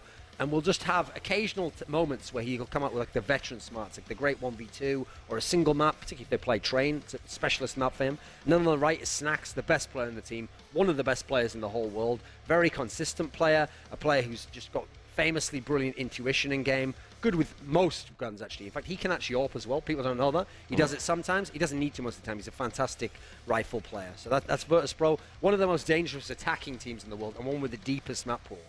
And again, at this point, you would pick these guys to win, right? Everything would point towards it. I mean, it's true, Conquest gave him a little bit of a challenge on that map. At the end of the day, VP still won the series, and they're a team that they haven't lost many best of threes to the lower ranked teams. I mean, one of the few that they did lose in recent memory was when they lost that one to a team, just a little known team called Kingwin, who obviously went on to become G2, actually then made it to the semis of this major. So you can see, usually if you beat them, it takes a really good performance in a best of three. And again, you bring up Conquest, just so you guys know, there are 2 streams, as we've mentioned several times today. Just go to MLG.tv, you'll see both streams fired up, Alpha and Bravo. On the Bravo stream, about to start the Battle of North America, if you will. Forget Luminosity, they're a little above that world, if you will. Liquid versus Conquest, loser will go home. The way you can always tell which stream you're on is if you see me, that's obviously the Alpha stream. I mean, MLG knows their terminology now. You never see me on the non-Alpha stream. Woof, woof. So. But no, that game obviously is a must-win for Team Liquid if they want to progress in this tournament. All right, let's take a look at Dignitas, and this time, Richard, I'm going to have you walk us through the Dignitas roster. Yeah, sure, by all means. So on the left, you can see we've got Pimp. This is somebody who it was very recently a star player in this lineup, was somebody that you could always rely on to lock a sight down. Incredible rifler, has real guts, determination, drive. Thorins wrote about him within that context. However, when they made the most recent roster changes, they tried to put him onto this kind of AWPing role. So he had to pick up the AWP because they felt they needed one. He was basically the guy who said, okay, I'm going to do that. Didn't work initially, had a big performance yesterday though. So keep your eye on him. Tensky is the new kid on the block, the replacement for Schneider. He obviously formerly was with SK Gaming, where he was fragging very decently. I wouldn't say he was like the strongest player necessarily in that lineup, but he always posted particularly good numbers. I don't think he was the #1 pick for Schneider, but any port in a storm, right? So they brought him in. He's been doing okay. MSL in the middle, he's the in-game leader. Previously played, obviously, with Pimp way back in the Western Wolves lineup where he wasn't an in-game leader. Glaive was the in-game leader for that team. So this is something like he has been an in-game leader in the past.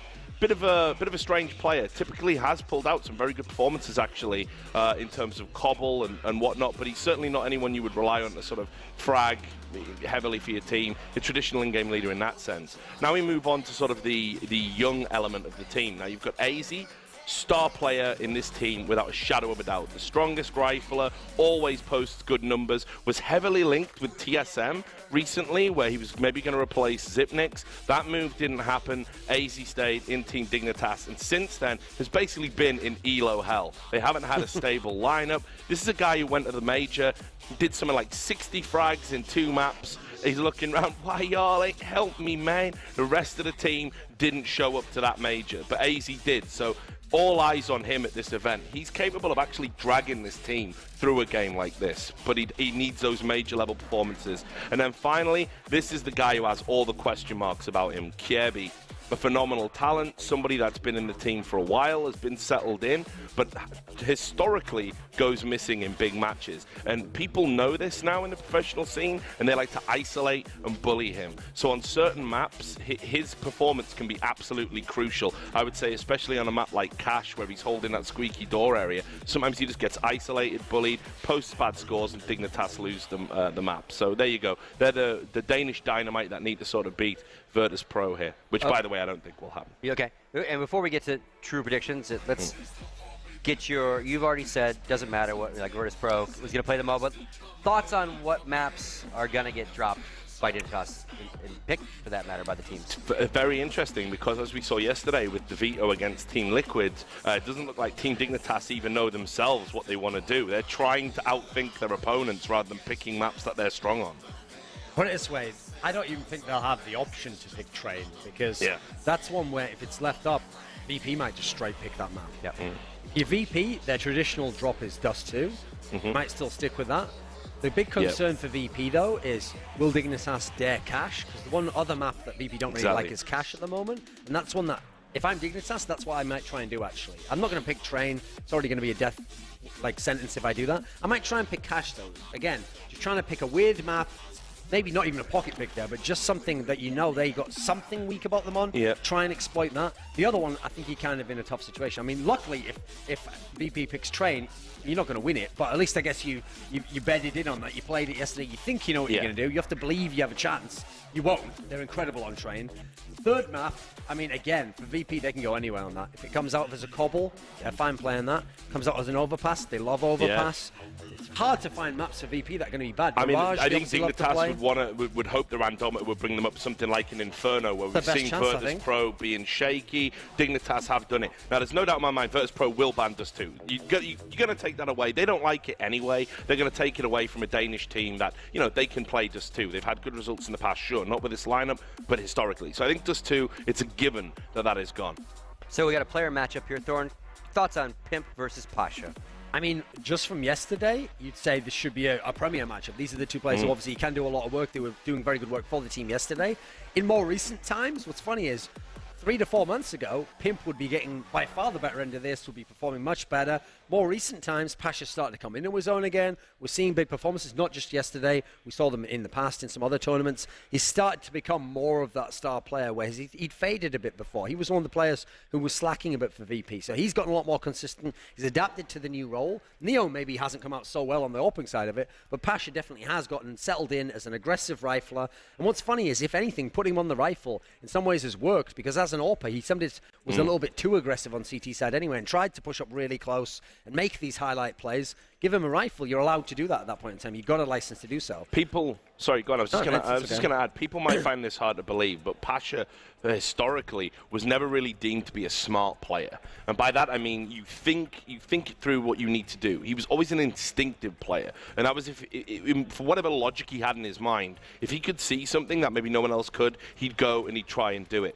Brilliant when it works, not so brilliant when it doesn't. And that was one of the great frustrations within, even going back to 1.6 in this lineup, that sometimes Pasha would do something that was inexplicable to the rest of his team. Now what they've done is they're like, well, look, when you're the AWPer and you're doing it, that's not cost effective in CSGO. That's disastrous, in fact, if you get those early picks. They've given him a rifle, and he's still making these kind of like strange pushes through a smoke and doing these weird Pasha things. They're actually working out a lot more of the time with a rifle than they were with an AWP. So he's become a much more effective player. And when you have a day like yesterday, where every decision he's making seems to just be advantageous and play it with strength, he drops 30 plus frags. Brilliant. Exactly what you need. We've got the veto coming in just a few moments. It's going to pull up. And again, just a reminder of the Bravo match has started. Liquid looks like they won the pistol. On their I didn't see all 3 maps. Oh, here we go. Let's go back to our world. Anyway, Okay. check out the Bravo stream. Since it's Dignitas who get the ban first, this is where I'm thinking for Dignitas, where do they want to go here? Because in terms of their ban, we didn't talk about that so much. I actually think for them, their ban, something like... Overpass or Cobble, maybe? Yeah, Overpass Mirage? should be one they shouldn't want to play. VP's very good on that. Yeah. Listen, maybe they really revert everything and they ban Train, knowing they don't want to play it. I don't know about that. Mirage and Overpass are 2 good ones, I think. Because it feels like, at the moment, in many ways, Cobble is the new Inferno. Because it's not that everyone likes it, it's that everyone's willing to play it. Yeah. It's like, even if you don't like it, yeah, it's still your 3rd or 4th map that you wouldn't mind playing. So that's why you see it so much in series. I doubt they're going to ban Cobble for that reason. Yeah, Now, I mean, what would be a shock here is if they did something like ban Inferno. Because if they do that, as far as I'm concerned, they've destroyed the map pool for themselves. But you never know in terms of practice, intra-team practice, like which ones they're just not doing well on. That can sometimes Mirage people. would be an interesting one as well, because again, this team historically, back when they had Nico, they used to love a bit of Mirage. They'd play in it, was very effective. But we also know Virtus Pro are like, a god tier team in the past on Mirage on that map. So do Dignitas remove that? Try and take that out of the map? I pool? think Mirage is not an unlikely one for them to ban, because you don't think of it at the moment still as like VP's best map, but they're very hard to beat on it. They don't lose a Mirage often. That's like one where you've got to almost be also one of the best teams on Mirage to have a chance versus them. You've got to be a Navi, a Fnatic. These sorts of teams could do it. But I could definitely see an Overpass ban for Dignitas. I can't believe they've played that a lot with this new lineup. I wouldn't want to play Virtus Pro on that map if I was Dignitas. So maybe they do go for an Overpass But that ban. over Train ban? Yeah, but this is the thing. They've played They think Train. they can play Train. They played Train. They beat Team Liquid on Train. It was fairly comprehensive. So maybe they think, hey, look, we let Virtus Pro have that map. we maybe put up a fight. Who knows? Maybe we get lucky. But then at least by removing overpass, the randometer can't screw us after our pick. So that's probably how they're thinking about it. I think they'll probably let train through, actually. All right, well, we're just waiting to see. But yeah, I think the overpass ban would probably be a good shout here. They're more likely to want to play Cobble. They obviously can play Mirage, maybe not to the same level as Virtus Pro. And obviously it's still a bit of an unknown quantity with this lineup. But you need Inferno in there because ideally for Dignitas, the thing that gives them the best option is if that's the decider. And Virtus Pro will ban Dust 2. I don't even think that's debatable at this stage. I think if Virtus Pro let Dust 2 through, that'd be crazy. The reason it's taking so long is because Dignitas again is in a situation where there's no obvious ban, no obvious pick, and so they're really thinking, going backwards and forwards, what's the merits of us playing this? Yeah, but what can they do on that map? And maybe we take this instead. Yeah, but then what will they counter with the first pick of this if we don't ban it? And so, unfortunately, it really is a pick your own poison tonight. Whatever they pick, it's going to cause some problems in at least one map in the series, if not two. Like, in fact, if they do it really badly, if it goes really badly, especially if VP pull out some kind of crazy, like say they don't ban Dust 2, but maybe it's not going to be a pick for Dignitas. There's some ways it could go where every map could be one that Dignitas is not going to be favored on. So I understand why they're taking so long, because you don't want to rush into that decision knowing... Trying to figure out the grades of how I still think the smart ban for Dignitas will be overpass. That's probably what I would do here. Get rid of that. And then, you can play Cash if that has to come up. It's like, say, you can bank on Dust 2 being taken out by Virtus Pro. That's their go-to ban for, like, how long now? So... This music sounds like some and mad they've remix actually, of the Guile that's interesting. They've decided to take out Cash. We didn't even consider that as an option. Right there, yeah, I think VP they've just wrecked themselves. Bans Dust 2 as they wanted to. You just took out the two maps that VP doesn't want to play out of 7. Yeah. Obviously, thank you. Terrible veto. The other 4 Terrible maps, veto. they like all of them. And in fact, I don't know what they're going to... Let's say they even pick Inferno now. Okay, it's VP. We pick Train. There we go. There we are. So it should be, I'm assuming, it's going to be either Inferno or Cobble, I assume, here. We'll see which they go for. Yeah, because you can't risk the Mirage pick. And then it doesn't matter which they pick. Go Inferno, that's correct. And now Mirage has come up with stuff on the randometer. Anyway. I mean, it's better than Overpass. Yeah. So at least you've got a chance to play it, but I think banning Cash there was a huge ridiculous mistake. Yeah, ridiculous. Even if you weren't going to pick it, you wanted to at least put it out there to scare VP a little bit but and make possibly it have it in the randometer, yeah. Exactly. I think they've shot themselves in the foot here. And it's quite sad, actually, because they went back and forth and they discussed it so very much.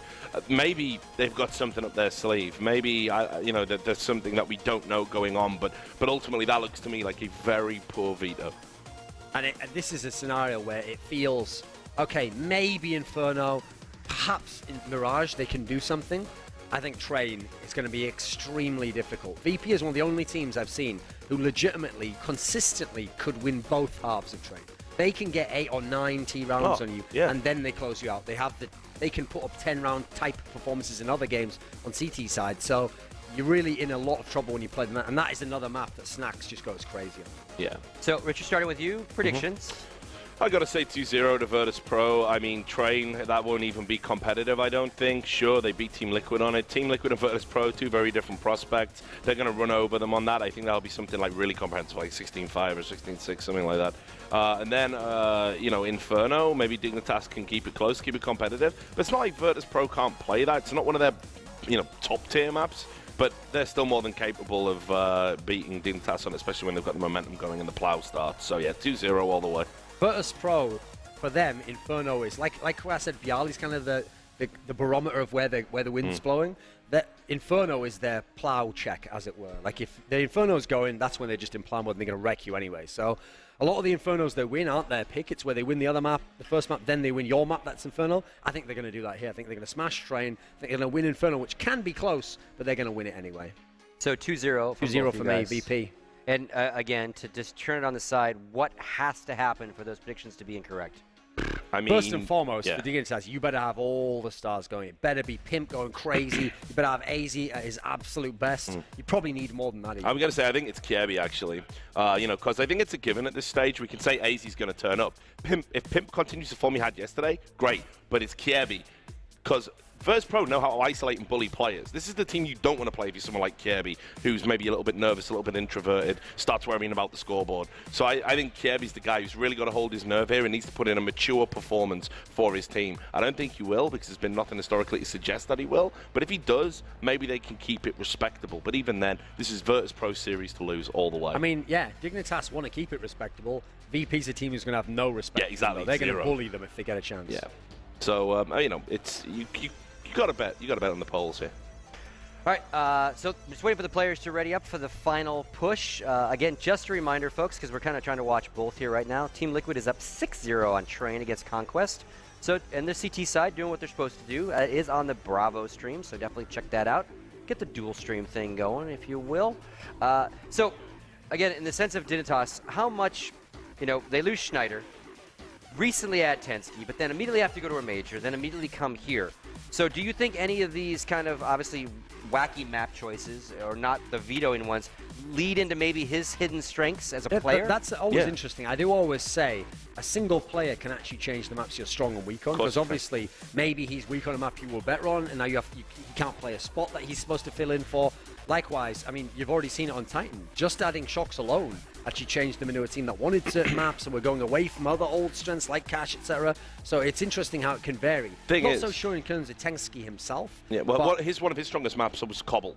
You could back him to 20 frags consistently on Cobble. SK Gaming were pretty decent on Cobblestone, actually. They were a decent side. They were always competitive. They had some big scalps in their arsenal, and Tensky was instrumental in that. Now, they obviously haven't gone near, you know, they're not looking to pick Cobble, they're not trying to force it in. So I don't think it's anything to do with the roster change. I think this is a team that kind of knows, as soon as we get back from this event, we're going to do that Danish shuffle again, and we're going to see what can come up. I think everything before this was all about Schneider. He was going to be the wild card player, let's not forget. And when they were in DreamHack London, it was pretty much predicated on like, oh, well, you've got a free role in the team. That's what he said. Everyone else was trying to fit around him. So imagine how crushing it is to have that player not in the team now when you've prepared for a major, you've prepared for the CEVO finals. So I don't think it's anything to do with that. I think they're just trying to get through this. They're the walking wounded right now. You know, they know that they need to keep, like Duncan said yesterday, some of these guys could be playing for their Dignitas history. This is an organization that's just sold an LCS slot for $1 million. Yeah. They got money now. If they want to get upgrades, now's the time to do it, because they got money in the bank. I think some of these players are playing for their future here, and they need to recognize that and try and put in a good performance. But again, I don't think they've got the tools to be able to take someone like Virtus Pro down at all. And this guy right here, I mean, legendary in his own right for many, many years. Walk us through Taz a little bit. I mean, the thing with Taz is he's a guy who has a ridiculous internal confidence. Like, even in times when he's not doing very well, and sometimes he's even a liability on his team, or he can't find his role, he's the guy where he still believes in his mind that he can be as good as all these young guys. He'll even tell you this, like, oh, I remember in 1.6 I would beat this guy, and you know, if I get my form back, and it's me who has to give up my role within the team and make other people look good. He doesn't believe he's a support player. He thinks he's a player who's just everyone in the team can play all roles.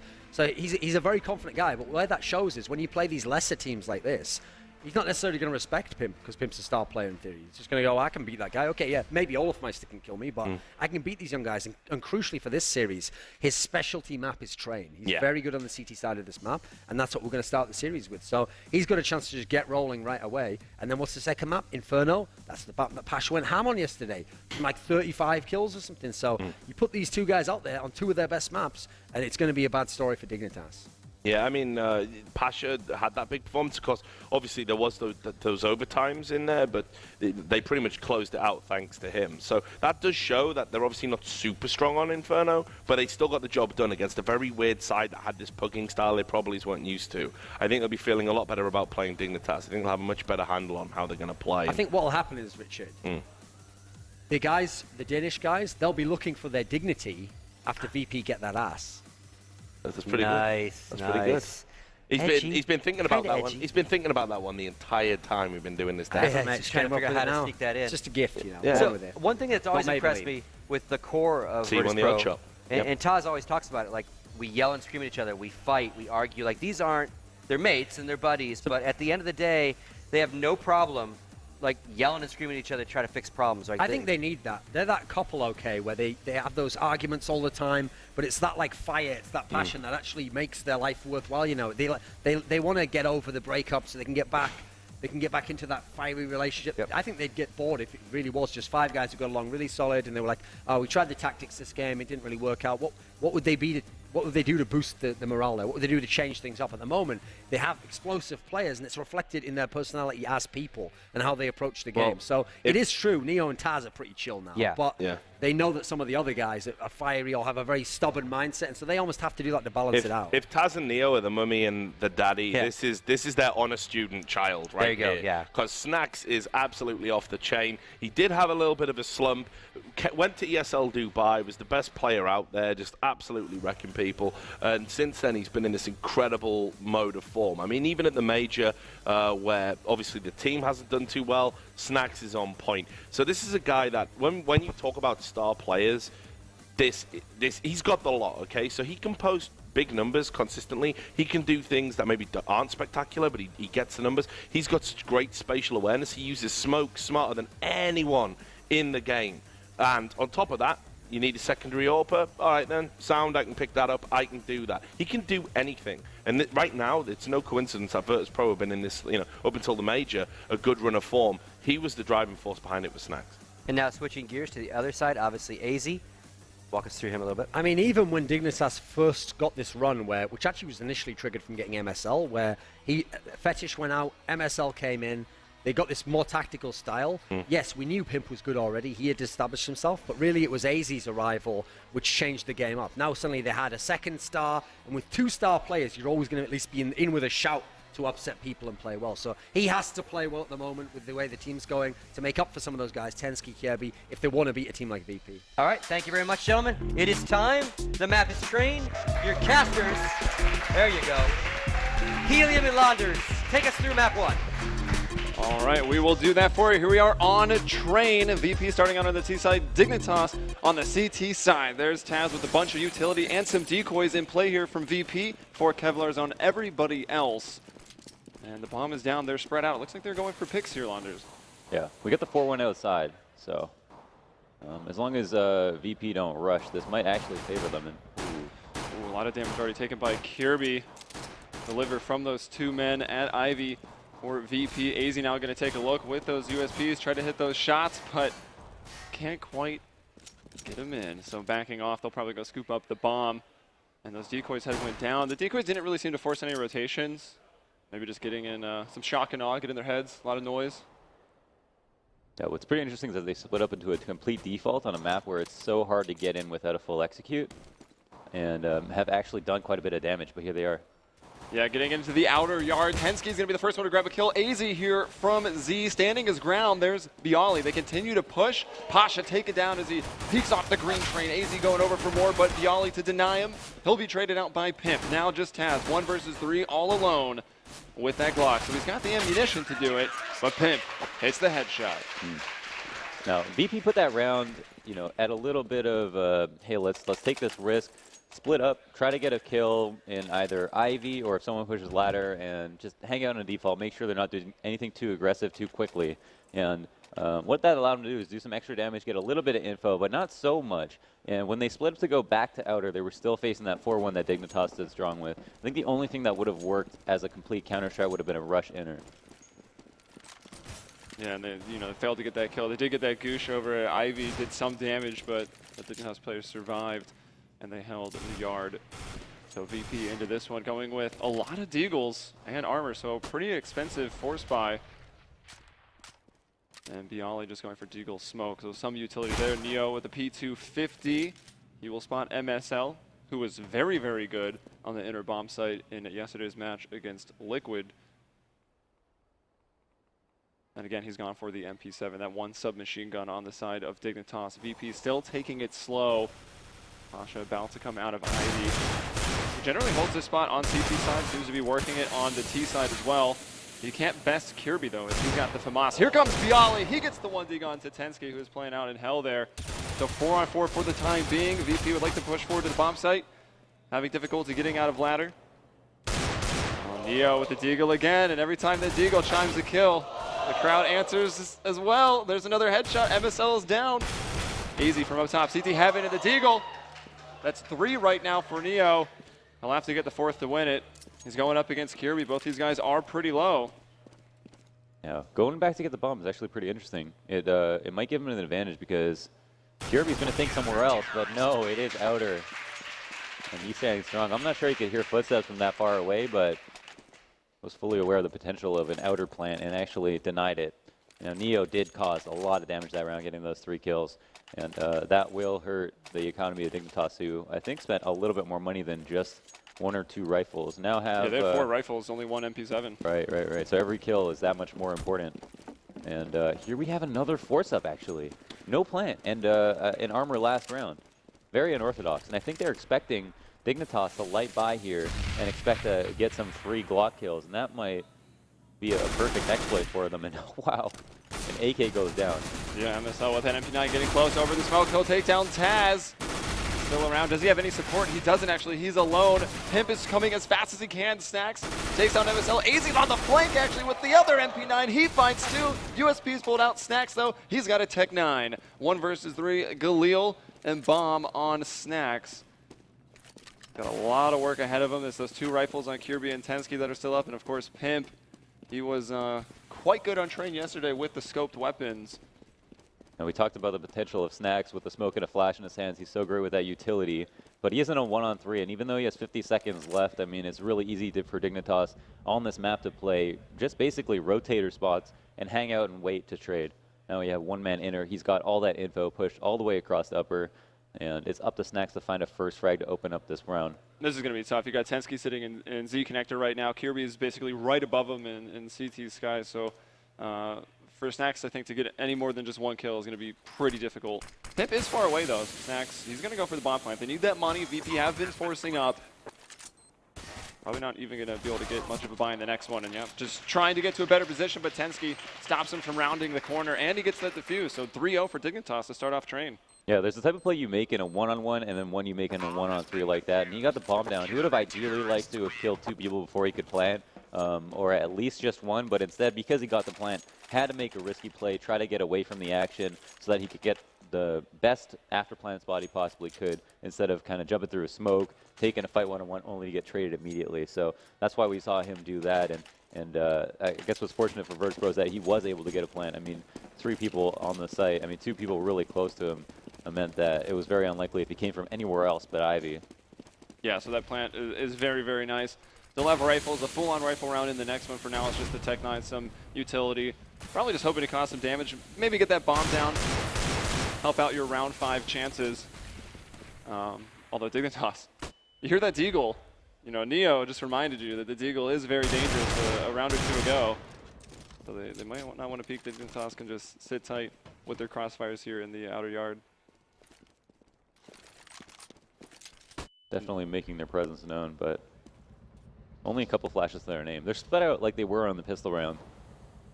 And we'll look to just make this round expensive. Every gun they can drop right now is highly valuable. Kirby actually might get caught off guard too. No. Yeah, was looking the wrong way a little bit there, but flicks over. Neo, there's with the pistol again, finds 1. AZ was missing some shots, but he does find the kill in the end. Gets a second, actually. And Snacks on the inner bomb site with that Tech 9, tapping away, trying to just find a headshot. We'll take a couple at range, actually. And he'll go down. So just 1 loss. It's Tensky that falls for Dignitas, so they're okay with that. Pimp will want to upgrade off of this scout. It's 4-0. VP don't want to let this get out of hand. Yeah, you could see VP's urge early in these last couple of rounds to start off strong, right? Steal back the momentum, get around on the board before Dignitas get off to a strong start. But Dignitas have survived that storm and now are moving into a rifle of 4-0, a really good economy overall, and off in the hands of Pimp. And I think just as many nades as they need. As it stands, I think it's a 70-30 round for the CTs as long as they play their advantages, and those include having the utility. Snacks, look how far Snacks is already out in the yard here. He's smoked up, now they're coming inner. It's just MSL, the help is pretty far away because Snacks pulled them off the quick rotation spots. MSL from up top on Pop only finds Neo. Bialy's there for the trade. Bomb is going down. Have any of the Terrors pushed aggressive? Taz was trying to, but he's been brought down by Kirby. Easy moving through. Kirby going up top on the train. Here's Pasha getting aggressive, taking the fight to the CTs, and Snacks is flanking from the Z connector. Tensky will win that battle, and it's just Bialy with this Molotov. But the smoke goes down on the bomb that completely neutralizes that Molotov play off the door. And he knows this. He goes out for the spray down, almost gets them both, but Pimp with a quick one off the ladder. Yeah, wow, that was an extremely close spray. And what was key there was Tensky's awareness to see that Snacks would be flanking through Z, which is just a common thing to do. We've seen that so many times. We saw that from Fugly last map versus Dignitas, and so maybe he was just waiting for Fugly in that sense. But we've seen so many people do a 4-1 inner where they send one ladder, and that can secure the round. Again, we talked about how you can get the bomb down inner, but it's still hard to win the round. It's very easy to retake, and that's why some people don't even play anyone close up or aggressively to trade, because you can throw so many nades and neutralize people on the bomb site. But MSL did a great job too, doing almost 200 damage in defense as a solo man of the site. It's kind of crazy to see that Snacks was even still alive. He ran out into the outer yard 1 versus 4, still lived, stayed alive, and then tried to push in that flank. It wasn't good enough though. VP dropped that round. Dignitas 5-0. But Tensky, he's been taken out. Snacks gets the opening kill out of the A bomb site, but Pimp just hit in the head there of Pasha as he peeks. Very nice shot, and a 4-on-4 still in favor of the terrorists. Of course, they've got a lot of utility. They might want to try to use it, but still separated for the time being. You got 2 in the halls and 2 back in T-spawn mid-room. Oh, and here we have AZ. Just pushed up to ladder. I mean, he's got a lot of information. Let's say they wanted to fake inner here and run down the ladder. AZ would be in a prime position to not only stop them, but to hear them. But it looks like MSL will have the pressure put on him. He's going to go for the spray now. Gets traded out 1 for 1. Nice trade frag from Neo. Well, this is being watched. AZ's on the quick flank, but Bialy is ready for this. But he loses the battle, taken down through the corner of the wall. Kirby gets Neo. That leaves Snacks alone on 12 HP. Found the first kill of the round, but that was going to be it. Yeah, it's crazy how important those trades can be. Like if we see it's 3-on-1, if AZ goes down, who got a second frag there as well, then it would have been a 2-on-2. Bialy also would have had upper control, peace of mind, knowing that there isn't going to be anyone on the flank, and the after plant would have been more or less a dream, I feel like. And instead, Dignitas are now off to a 6-0, looking very strong. And yesterday, I had questions as to whether or not Liquid were playing at their top form, or if Dignitas were really surprising us. And it looks like it was Dignitas who really do look strong so far in this tournament, and I don't think this lead is any small feat. It is a pistol, but it's also been at least 3 rifles and a couple of force-ups that they've won. Yep. MVP having max bonus and getting the bomb down in the last one. Have a pretty solid buy here, so another rifle round in round 7. No ops though. Pimp has his. Snacks is just pushing this incendiary straight into Kirby's crosshair, so he's gone down. Neo pushing his smoke. Tensky waiting for it, but he's still bested by the quick reflexes of Neo. Pasha finds 1. He can go off on this map with these rifles. But there's Kirby saying, oh, I don't need a rifle. I've got a deagle. MSL coming from behind in ladder room. 3 members surviving for Dignitas in a 7-0. It really might look overly aggressive to just jump through the smokes on T side, but outside in train, all you need to do is open up the round, make it 5v4. If you get a second kill, great, but the point is to get across the site as soon as possible. And even though the smokes are down, that doesn't mean that you have to respect them. Dignitas only have so many men with so many eyes, and so they can only watch certain things for so long, and catching people off guard through good timings means that it does require risk to be taken, and recognizing that we're Virtus Pro, but Dignitas responding to the aggression really well, shutting it down and looking very, very convincing, keeping 3 alive. So the way it looks now, it looks like VP with these smokes set up kind of outside the extremities of that A bomb site are just going to go for a smoke play to try to get this bomb down. Still taking their time with it, so not quite yet. Pasha's pushed up pretty far in Ivy. Kirby playing a little bit more of a passive position in the back halls. Whenever you split Ivy, this is kind of... Oh no, it was actually right on target, but it backfires. He's still switching out to that M4. Pasha takes him down, then gets caught with a flash. Tensky, that's 1 kill, does a 180, gets another. And maybe a third, but no, Taz from the side takes him with the P250. Neo out of Z, gets 1, but there it is, MSL and AZ. Nice cleanup from Tensky there on top of that train. And yeah, I was about to say, when you do that outer split, Ivy is such a long lane, and it's kind of like the 3rd area that you can split. This is why train requires 4 people to hold it. It's because not that there's bad cover on the side, it's that you have 3 entrances to deal with. And the hardest part about your outer split is getting Ivy control so that you can time it. Everybody can come out decon, ladder, and Ivy at the same time. And so because Pasha was all the way up ladder, it gave him a really good opportunity to do a proper split. But even though he got an opening frag, Tensky cleaned it up. Yeah, so the max bonus stays, but of course no bomb plant on that last round. Even still, it's good enough for VP. getting the full buy-in and starting it off. There's Neo picking up the op, and he wins the sniper duel. Pimp is down, and that's an entry kill for VP. They're continuing to just walk it in the box halls here. MSL might go for the peak, or will he just hold the angle? Sitting tight for now, goes for the peak. Taz obliterates him. That was pretty cute of MSL to drop his gun back there so it wouldn't be heard or actually seen if he went to swap out for the op, but then saw it was too far out for him to do that. In a beautiful position. He pushed into the mid room and he finds two. Doesn't even know he's probably lit up that other player through the smoke, who must have been Neo. Comes at him with the op. Kirby in the same exact position. There's no way they're expecting another one here. He knows he can take that time, take down the opper first, tries to get snacks, but he escapes with 72 HP into the 2-on-2. And wow, one player after another being in that mid room really hurt VP. Still with a good chance of getting that bomb down. Kirby and AZ will have to retake. They have kits, but they have absolutely no utility. Taz, if he can work his way up to the halls, has that Molotov that we see so often to drop down that bomb, but Taz pushing aggressive, finds AZ. Got a read on this last player, takes Kirby down, and will give VP their first round, but it was a very close one that almost fell apart. Yeah, nice shot from Taz. He put himself in a position to get two kills, and only risking someone peeking out across those bottom lanes to have to take his first duel, and that put him in a really good spot. I mean, great patience from him, and a good lurk into the B site to secure them the round. Now, that was a 1v1, so this is a crucially important round for Virtus Pro. If they're not able to win this, they're looking at a 3-for-1 round, and that is Dignitas, who will likely make it 11-1. Some quick smokes into the outer yard, but none of VP actually moving on this. Yeah, watch for that T-con push too. Tensky did that so many times, and it almost always worked when they had the appropriate timing. Oh, Neo there. Oh, who broke the TV? The plasma. Yeah. So Neo is lining up the smoke to cover off the back of the green train, which would allow those Ivy players to probably push into the back halls. It seems like they've since backed off, and we're going to see some more set smokes onto this outer A site. So they're going for the split, but they're going heavy on the ladder and just the mid room. No one coming through Ivy. You can see the smokes and the Molotovs going down, keeping those Dignitas people just locked in positions. They've got to hit their shots. It's gone 1-for-1. As Kirby gets another. It's a 3-on-2. Kirby still stuck in that smoke. Spotted Snats, who was on 7 HP, but couldn't land that shot. And now MSL from Z in a 1-versus-3, pretty winnable one.